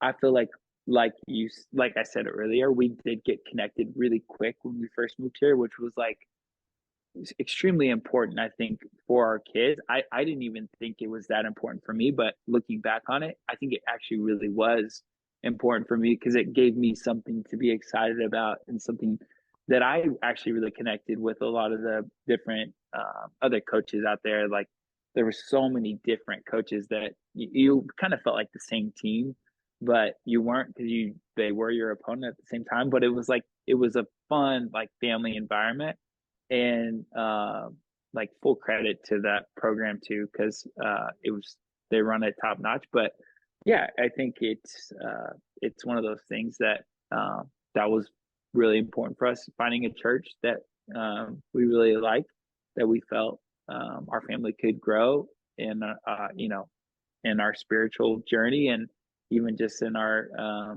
community. I think that's really important to us too. It's funny going. Sorry, I don't mean to drag this out, but Oh, you're the back guest, man. Drag it as long as you want. when It's we only were it's only looking, 9 o'clock, 9:30 here, so I got time. Brian, our kids are homeschooled tomorrow. We can sleep in, so Oh, uh, that is pretty dope. I didn't even think about it that. is. You have no Yeah, schedule. It's like teacher's not even here yet. He's dude. still sleeping. Yeah, yeah. That's My not my bad. wife's not here. Yeah, no, we're good. This is fun for me. Um, no, so yeah, like when we were first looking back, trying to do, because like you said at the beginning, we were looking at Arizona as an option. It was a lot closer to Sacramento. It was very similar to the environment that we had in Sacramento. Um, the schooling there was a really good private school that in Arizona they have like my choice in schooling, so their your taxes cover like you can use your that tax money to cover like a private school Hmm. in Arizona, which is and Tennessee is actually doing that starting next year, which is amazing. Um, but so yeah, that was our other option, and we loved the school. We found a house there that we actually really liked, and then we came to sorry to backtrack. We came to Tennessee first, had an amazing experience. Then we went to Arizona, and it almost felt better. Like we thought we were going to be moving there, and then coming home, we kind of just talked about it, and all of a sudden Mel texted me one day. She's like, I don't know why, but I'm just feeling this feeling like I feel like I need to see Tennessee again. And I was like, man, I have the same feeling. Like Wow. I didn't vocalize that. I'm glad that she did because I don't know that I ever would have. Like I Yeah. thought she was really set on Arizona, and but the one thing that was lacking in Arizona was the church that we visited. Like her and I both like just did not connect well with it. We went on Easter Sunday in Arizona. It was a different environment too, I think, on that day, but just Sure. weren't connecting. And but our experience in Tennessee, the church that we went to, it's called the Belonging Co.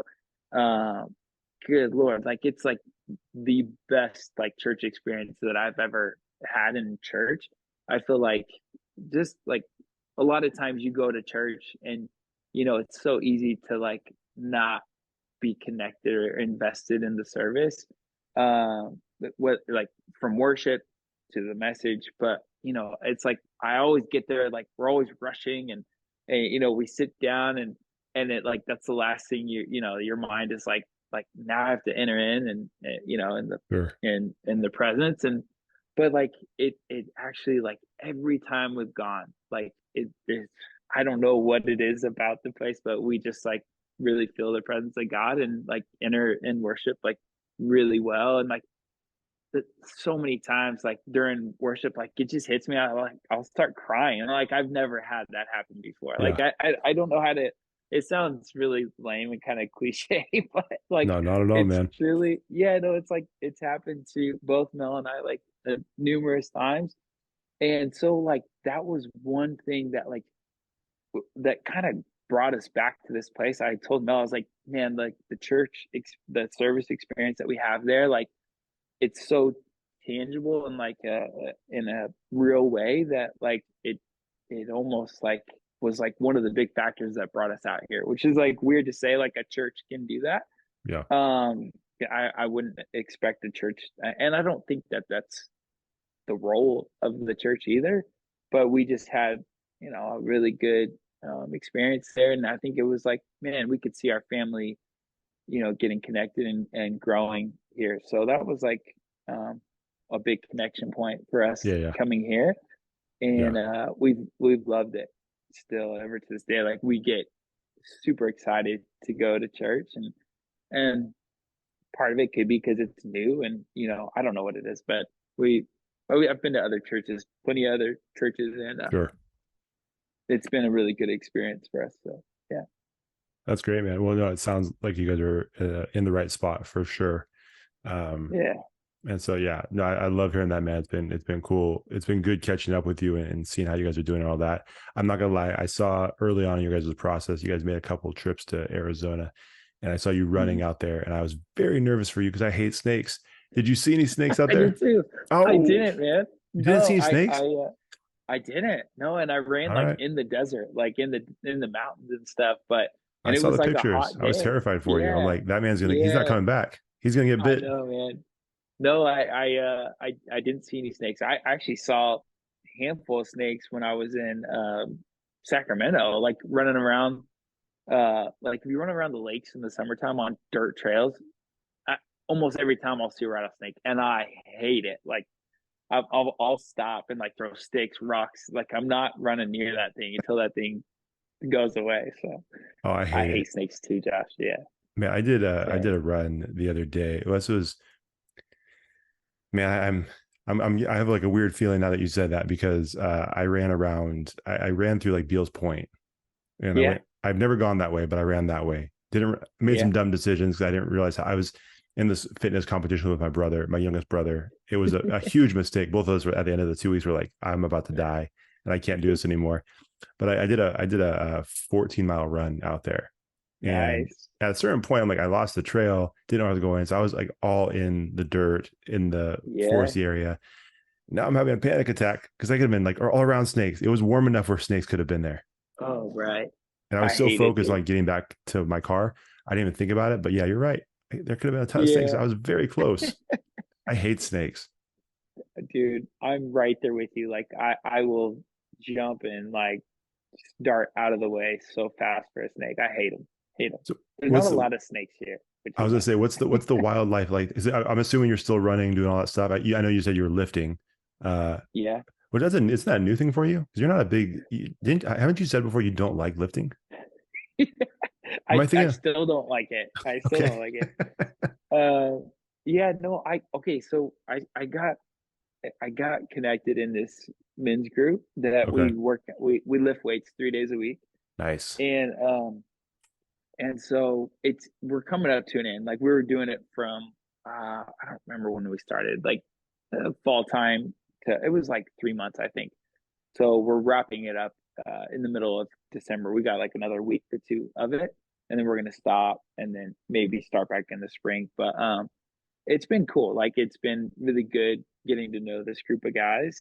But at the same time, it's so funny. Like I go back to like being connected to people. Like all these guys are phenomenal guys, but at the same time, like I'm not calling them up out of the blue to go hang out. Like it just, it's hard to find true like valuable friendships, and Sure. sometimes I think you do have to put yourself out there, and that was part of me joining the group. Like it was kind of hard. Like uh, it was actually a big YouTuber. He put it on his Instagram that he was looking. He had just moved here. He was looking for other guys, similar mindset, maybe faith background. He wanted to do like a Bible study out of it and lift. And so I was like, I'll reach out to him, and he responded to me like right away, sent me his cell phone number, like, which was really cool. Like it's been phenomenal, like getting to know these guys. But at the same time, it's like it's not the same depth as I have other friendships. Sure. So Sure. and I'm fully aware, that stuff takes time. But the flip side, go back to your original question. I started lifting weights, and I still don't like it. Like it's not like I don't feel like I'm getting a lot out of it. Maybe it's the type of workouts we're doing. Like if I'm gonna lift weights, I really like a CrossFit style workout. Like I love sweating in a workout. If I'm gonna go Sure. work out, I want to start sweating. I want to Sure. like be breathing heavy and like just going through, you know, routines of like bench press, curls, like, whatever it is, squats. Like Bro lifts. exactly. Yeah. I'm Yeah. like, dude, this is not doing it for me. See, I'm the so opposite because I do those CrossFit workouts. Like, oh, I'm not a man. It makes me question my masculinity when I do those workouts because I'm like, I'm about to puke.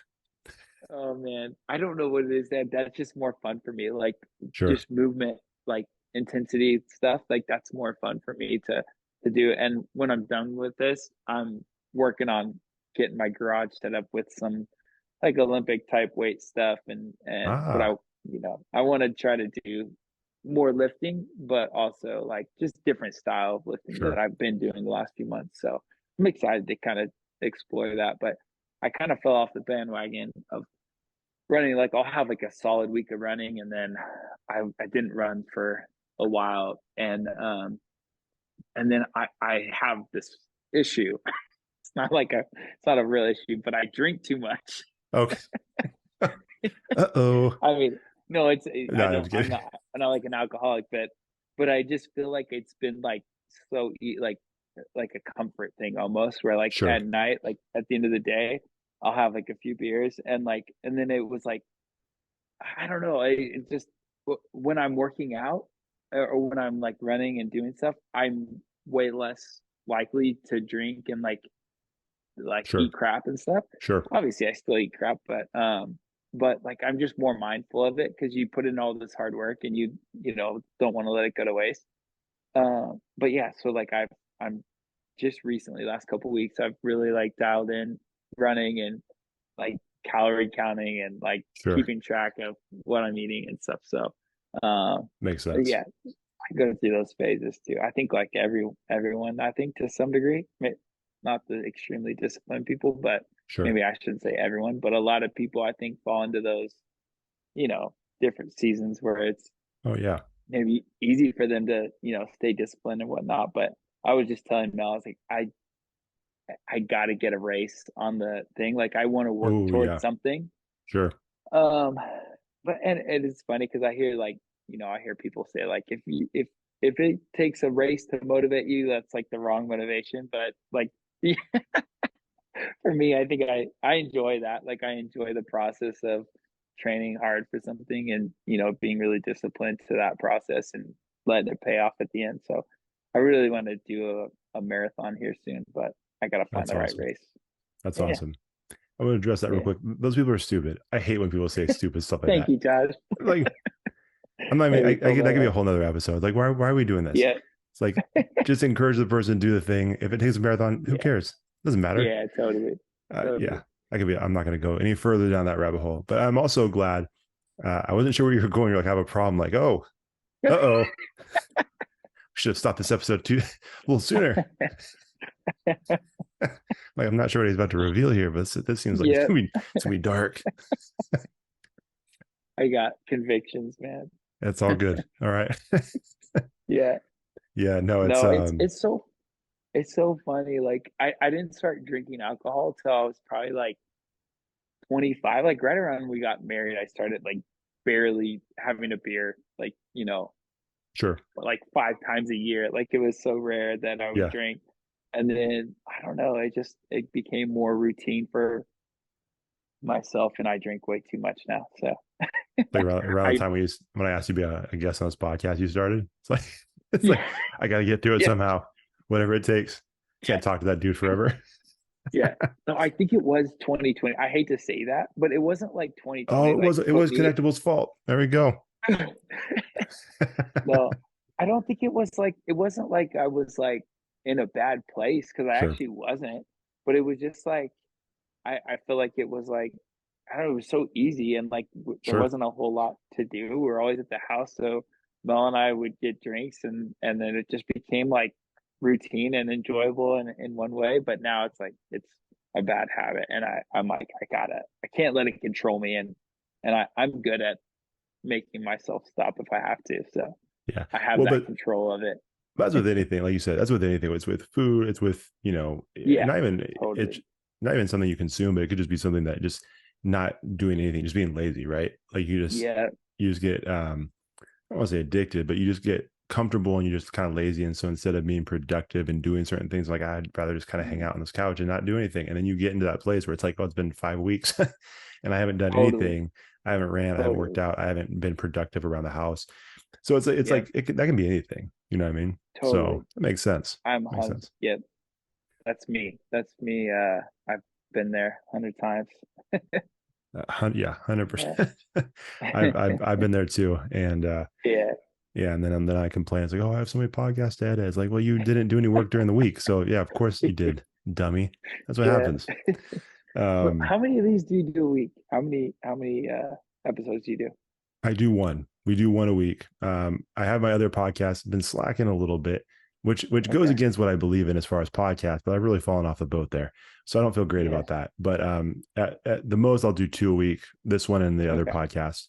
But Yeah. this is the one that's been consistent That's for awesome, man. quite a while. Yeah. And it's You're a stud. I don't know about that. Amazing. No, Well, I thank don't you. I know how you appreciate it. do It's it. pretty easy. I don't want to make it seem like it's too It's difficult. not, Don't tell Deb. bro. Like, I tell her it's very difficult and I take a lot of time doing this, but really it's not that bad. oh, dude, it is, man. Like, even just scheduling a guest every week, that's hard to do. I know it is. Oh yeah, Like, don't. Oh yeah, I'll tell you this. I don't want to bring this up. Don't get me started on that yeah, because yeah, we've had that issue, and yeah, there's certain times where people cancel, which I get. Life happens, but yeah, there's a certain type of thing that happens that really drives me nuts. And yeah. when they cancel or if they forget about it, doesn't make me I feel hear you. great. Um, Yeah, so we found some ways to kind of avoid that problem. But that's good. yeah, so thank you for never bailing on me. I appreciate that. I think I did one time. I think I did, or I postponed it or something. I think. Here's the thing. I'm going to say this, and this people, other people may not like this. I don't care. I love Trav so much, and he's had such a positive impact on my life. He's got Oh a free pass. Like, you need to cancel. I'm not going to hold it against you. You other no. clowns who I don't know, stop canceling on me. Stop You better doing it. not cancel him, bro. I got a family. I'm wasting my time. Exactly. Yeah, You I'm need gonna to say. set up like those. You need to get those like automated messages that like reminds them, like, you know, every day leading up to it. Like, hey, don't forget the Hey man, podcast. I'm at that point. It's right now. It's just a text the day before, like, "Hey, are we still on?" Yeah, But drastic measures pretty soon, people. We're gonna have to change yeah, how we do things. But yeah, no, it's fun. I love doing it. It is weird though, because like we were talking, Deb and I have talked about it before. This will be episode 163. So we've done 163 episodes. But then Deb and I have also we've been podcasting together for over 4 years now. And so that's with unreal. Character Combine, where we started, we did over 130 episodes or 120 episodes there. It's a lot of talking. And you think, like, how Bro, do you talk that much? We found a way. We've talked a lot about yeah, sometimes nothing of substance. Like last week, yeah, not much substance in that yeah, episode, but it is wild when you think about how many hours of talking that is, and how it's been talking once a week for dude, this long. I always joke it's Rachel's incredible. thrilled that I do this for an hour every night because she's like, I get a break from that clown, all the nonsense he spews. Oh, you know what's funny is, would you say are you quite like, I don't know what you are. Are you introvert, extrovert? Like, I hate the label. I hate those things. But This will be a fun game. Go ahead, label me, Trav. Let's see where this goes. No.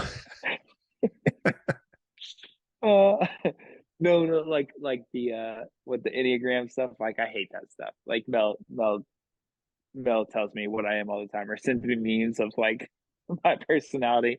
A lot Yeah. of times it's accurate, but I hate it still. Like, you're not wrong, but I'm not happy. Yeah. Yeah. Yeah. Um, but like, I'm going to yeah, answer your question. I will answer your question, but I got to ask you this because this is a pet peeve of mine. I was going to save this for our pet peeve episode, but this yeah, really drives me nuts. And I know people do this, and this might offend people. If you do this, I'm sorry, just don't do it to me. When someone asks what your birthday is and you tell them, and then they want to try to figure out what sign you are, I hate that. Don't ever do that to me. Don't ever do that to I me. hate that too, dude. I don't It's like like, it either. well, you must be a Leo. I don't know, and I don't care. I, I, I couldn't tell you what I am. Like, I don't even know what I it don't means. know.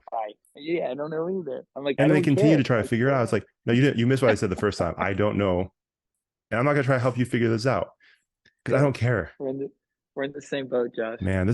I'm telling you, we should have done a Yeah, podcast together. I'm just gonna say it. My last pitch to you, we could have done a podcast. It could have been magic. Deb, you're awesome, but I'm sorry. I've told Deb before she was still second choice, so it's worked out really well. But Yeah.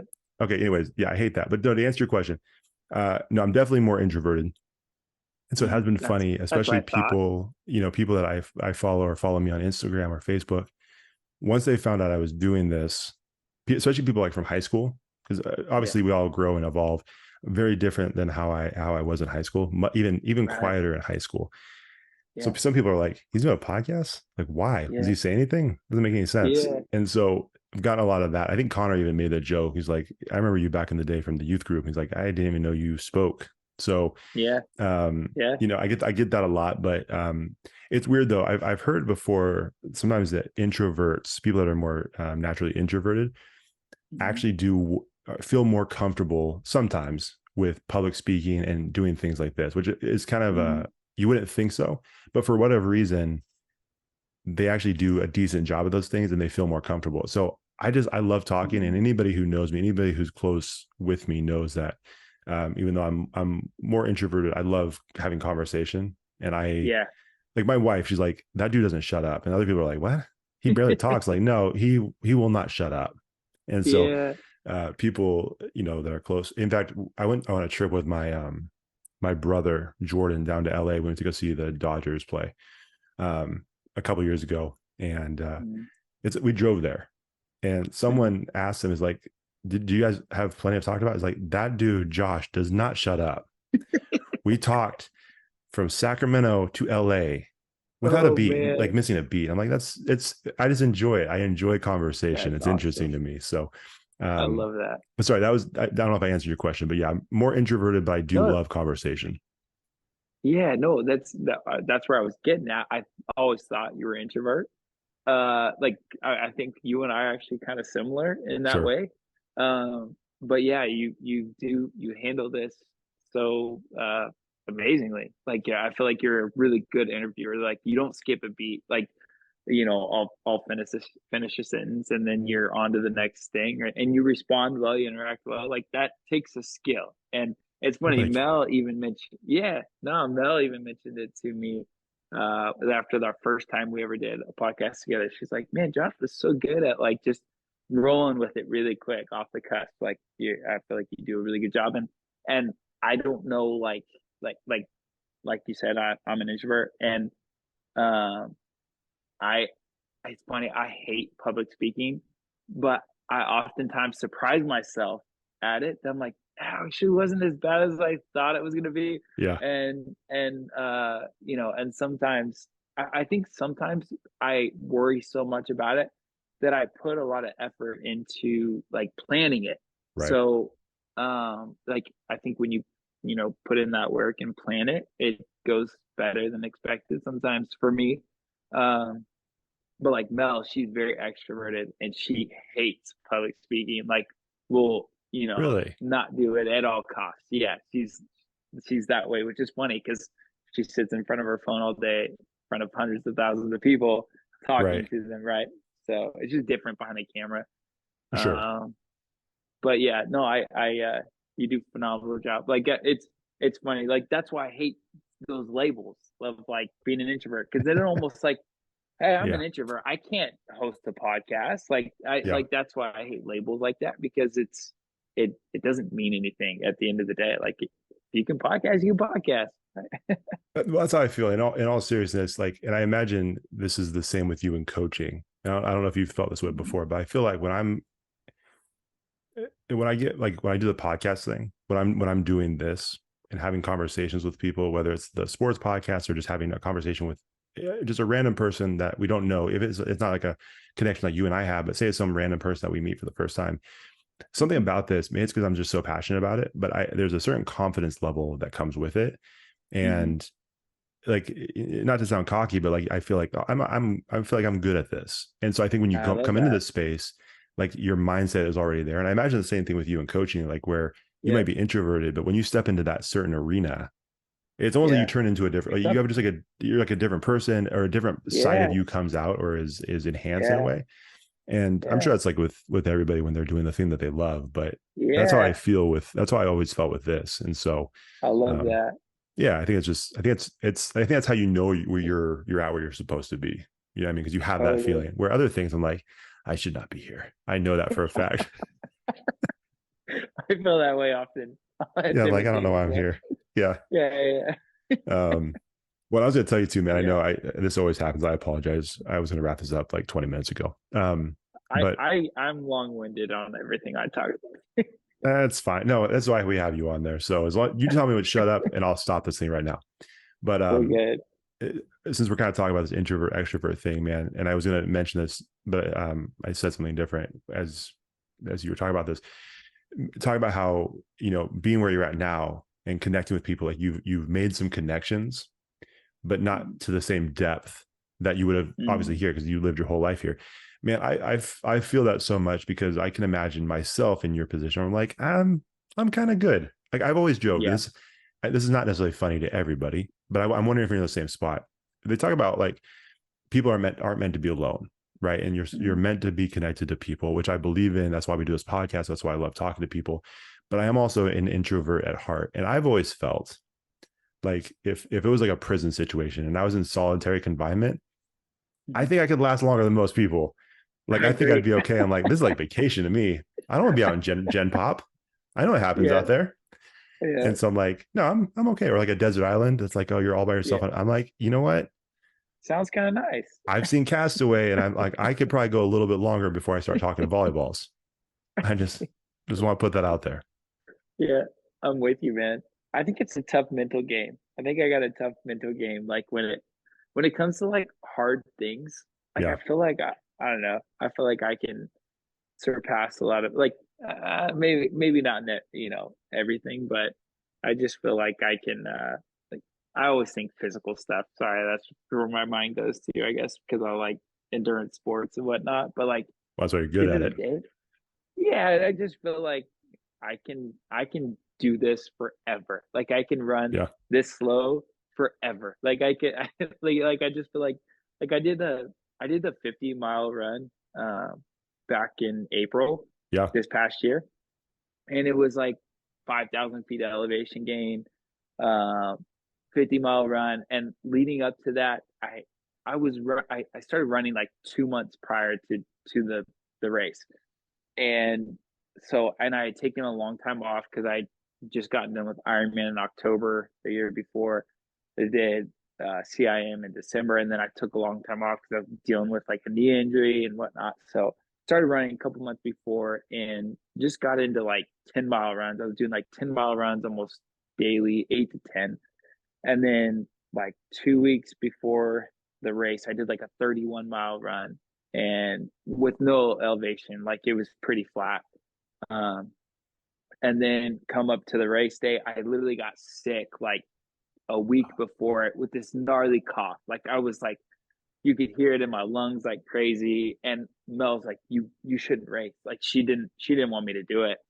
And we had just traveled to Tennessee. We were coming back like 3 days before the race. She was like, you can't do it. And I was like, what do I got to lose? Like I can go like what's gonna happen? Like what's the Yeah. worst case scenario here? Like so I'm Yeah. coughing on the side, or I have to like call and you got to come get me. Like what's the worst case? Sure. So I'm like, I'm gonna give it a go. Like so I race day, I show up, still had the cough in my lungs, like took a deep breath, I could feel it big time. But I just like went out with the mindset of like, I'm just gonna cruise this. Like I'm gonna go decent pace. And I think I had a goal of like trying to stay around. I think I was like trying to finish. I don't remember my exact time, but uh, I think I averaged like a little over 11 minutes per mile.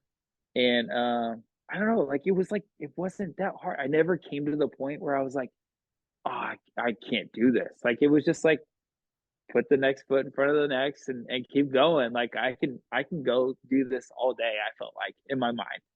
And yeah, sure, my legs were throbbing and whatnot, but it was like, I don't know, my mind gets in a certain place where, as long as I was doing it for myself. I wasn't trying to beat anyone. I wasn't trying to race a certain time. I was just going out there to do it to see what it felt like. I'd never done it before.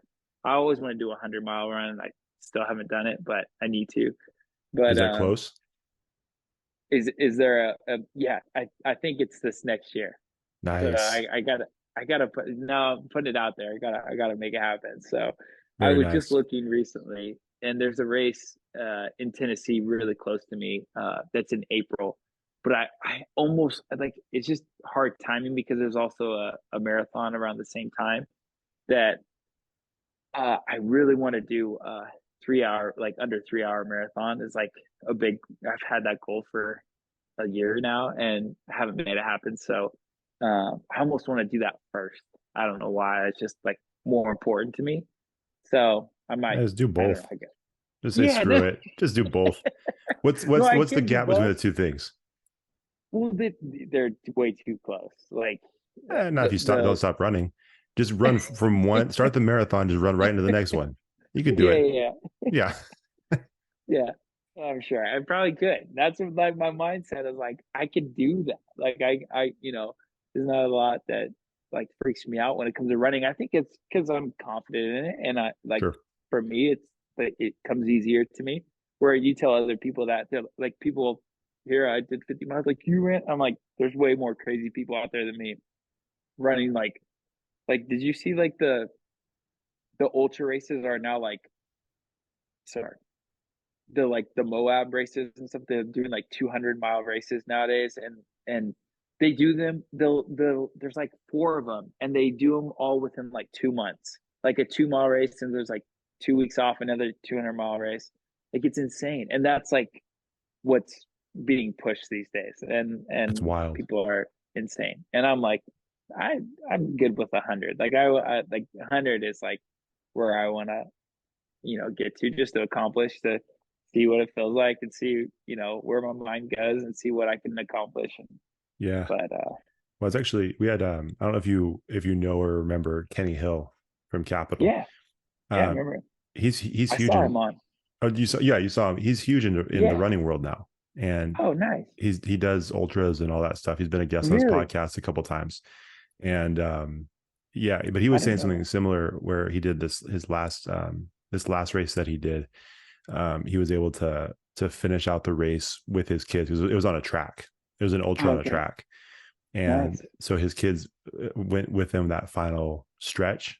And that was kind of his thing. He's like, he wants to make, he said it way better than I'm going to say it, but the idea is yeah he wants to make this idea of terrifying things or things that seem impossible, going after those things, and normal things for his boys.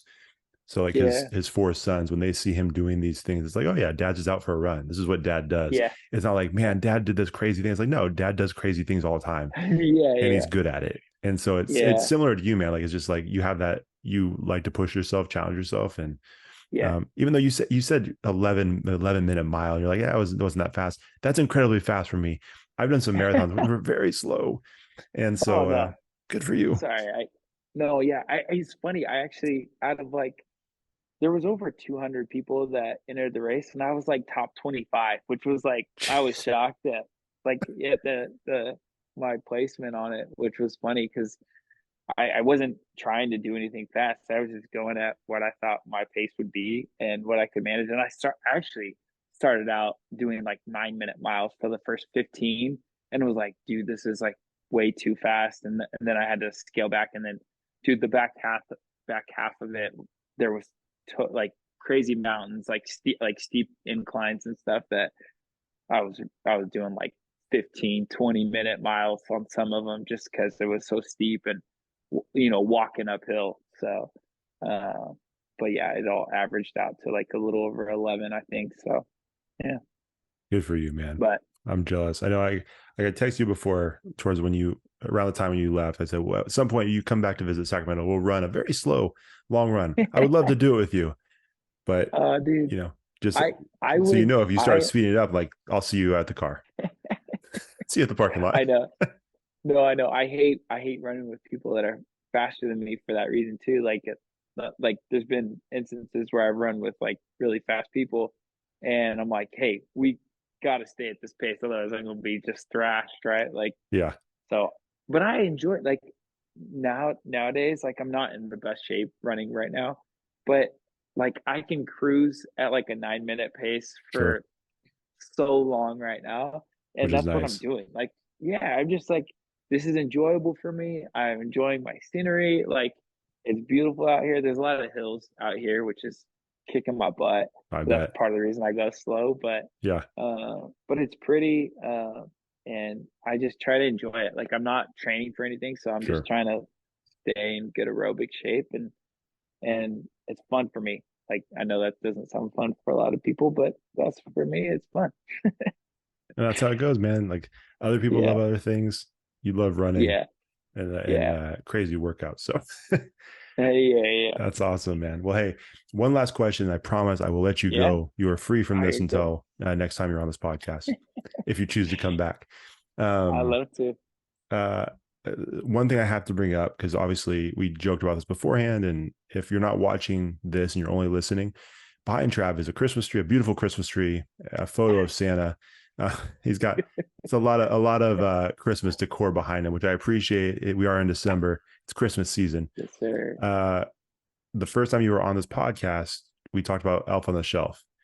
Uh, Oh, I still hate Elf on the Shelf. I don't know if that's something you guys are still doing. I can't we're remember not. Oh, you got out of it. You're free. You're a Just free this man. year. Good for Just this you. year. Oh, just this Yeah. year. What happened? Was it When we were moving, our boys found we have two elves on the shelf. We had a oh, boy and a girl. oh And when no. we were moving, both my boys found them in our garage when we had a bunch of boxes and somehow I don't know they got into the box or what, but they saw both the elves and they were my older one was always kind of like a little hesitant about it. Um, but yeah, he figured it out and I think he told our younger one and it made sense to our younger one. He's like, that they're there still and Yeah. so I think we could still convince our younger one that they're real, but at this point, I'm like, screw it, That's it's too man. much, man. No. Yeah. Get out while you can. I Yeah, refuse to do it. They creep me out. They still creep me out. I see them at the store. I'm yeah, like, I don't know why anybody would put themselves through this. Um, I felt for you when you shared that you did it because I'm like, that's a lot of pressure. And it is. I don't want to wake up It's panicked in the night like I hear so many parents do when it's like, oh, we didn't move yeah, him. And like I said, I just don't want that thing in my house. Even if I'm not yeah, looking at him, I don't want to put him away in the garage, knowing that he's there. I don't want any part yeah. of it. So good for I you. don't blame you. I think it's smart to not get into it too. It was kind of fun at first, and then it's like, dude, this is too much of a job to come up with something creative every night to entertain them. That's what I'm saying. But And yeah. I've, since having kids, I tell people the same thing when they ask me my stance on Elf on the Shelf. I'm like, I hate his guts. I hate his guts. I want no part of that little guy. And they're like, well, but, uh, one day other kids are going to talk about, what about your kids? Are you kidding me? I got Who excuses for cares? days. I've been preparing for this moment. That's not going to scare me off. I wouldn't care at all. I will, Oh, I have so many excuses ready to go, locked and loaded. They're not going to know the difference. It's like that kid, that family, they need the elf because that kid sucks. So you guys are cool. They don't have to send elves here because we're fine. But that family, yeah. they need all the help they can get. So yeah, that's why the elf's there. I'm ready. Yeah, that's So just good. but good for you, man. I wanted to bring that up, and I'm glad that you're a free man. The elf Yeah. no longer controls you. It doesn't anymore with his first year. It's kind of nice.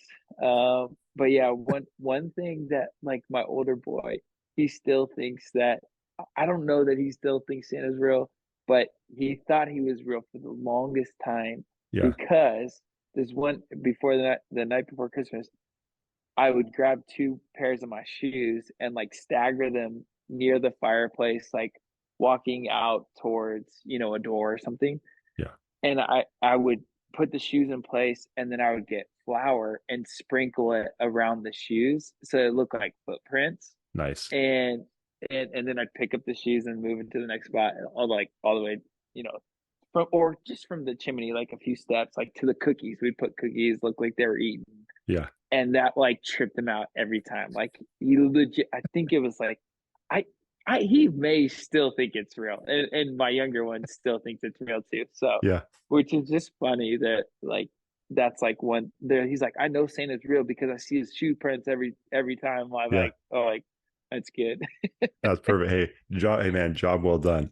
Yeah, yeah, yeah. It's a good trick if anyone's interested. Yeah, I've heard some people do that. We're not quite at that point yet, but that is a fun thing. That's a fun thing to do. yeah, That's gonna be a fun thing for them to remember one day too. yeah, When they get to hear the stories of behind the scenes, what went down. yeah, Yeah. yeah. Behind the scenes. I love that, man. Yeah, Well, hey, I could do this forever, man. I enjoy talking to you as always. It's been fun catching up, and I've thank put you. some like bowling alley bumpers on myself because I could have gone a bunch of different directions. even just from what we talked about, I refuse to do it because I got to let you go. But that being said, if people want to follow you, if people want to check out what you're doing, if they want to follow your next 100-mile or your marathon, whatever thing you're doing, where can they follow you on social media, all those things? My Instagram is Trav_Cole_. And I really don't post that much on there. Like, I don't even think I think Mel shared my 50-mile run, like a family photo at the end of it. And then I reshared it. And like, that was the only thing. I didn't even say like what I did. Like, I every now and like I go through these phases of Instagram that like Sure. I enjoy it and like I see the good and purpose behind it. But then at the same time, like, I don't know, I don't like throwing myself out there that much. And I think it's an issue that I sometimes I need to work on. And then the other part of me is like, I don't know, I don't care what people think if they hear that I did it. Like, I just do it for me a lot of times. So uh yeah, I don't know. I don't like to share it a lot of times. I don't know why. I think it's like weird. I don't know, things within myself I gotta figure out. I don't think There's it's a something weird thing at deeper all. there, but I don't know what it is. Well, as you said at the very beginning of this 2-hour episode, that's why we're here. This is a secret therapy Yep, session. therapy. Yeah, Yep. really work some Josh, things can out you here. pull it out of me? Can you ask me some more questions? I'm trying my best. I can only, you have to be Yeah, willing to share, Travis. So you're yeah, no, right. I think that's a smart thing. I saw something the other day about it was Matthew McConaughey speaking about social media and kids. Oh yeah. And his perspective on that was pretty cool. And just how I don't Yeah. think he allowed his kids, or he's not going to allow them to have it until they're like 16. Yeah. Um, but We're it's the it's a whole same. different Yeah. podcast. But that's not a bad thing that you're off of social media. Now, I will say this. As always, we're going to do our guest of the year tournament, and you always do Let's very go. well. It's a little, I think you flex on the people because I think you do really well without posting anything. I'm like, this dude knows what he's doing. He's like, Yeah. I don't need to post anything. I'm going to still go to the Pity. semifinals, the elite Pity. eight. Yeah. But, I will say this, not that this is extra incentive or I don't want to cause any marital issues, but we're Oh. breaking it down by first Oh. half and second half, right? The first 16 and the second 16. You're in the second 16. She's in the first 16. I'm just saying there could be, Yay. That could be good. that could be good and bad at She the same better not be time. me. I Yeah. don't know, man. I don't know. I'm just going to put that out there. I'm not trying to convince you to compete. I'm just saying that could Yeah. be a possibility where you two are at the end. What can I do to boost my score? I'll tell you. We'll Share it talk on about it. Instagram. All right. Pretty much. Yeah, pretty much. There's other things you can do, but it depends on how badly you want to win. Probably not a All road right. you want to Fair go enough. down. Fair enough. Yeah. Probably not a road you want to go down. I like it. I like Yeah. it. All right, man. Well, hey, as always, we appreciate it. And it's been great talking to you. Good luck with everything. And, congrats again on the move and Thank you, all dude. you guys are doing. So it's been fun, man. We appreciate you. I appreciate you inviting me, and I'll definitely come back whenever. So it All was right. it was it was missed and needed. It was fun. I feel like I was super long winded, and I do that a lot. So Mel Not tells a, me whenever I tell a story, I just go on too long. Hey, man, like I said, people have heard me for 160 something episodes. They want to hear from you. So, Fair enough.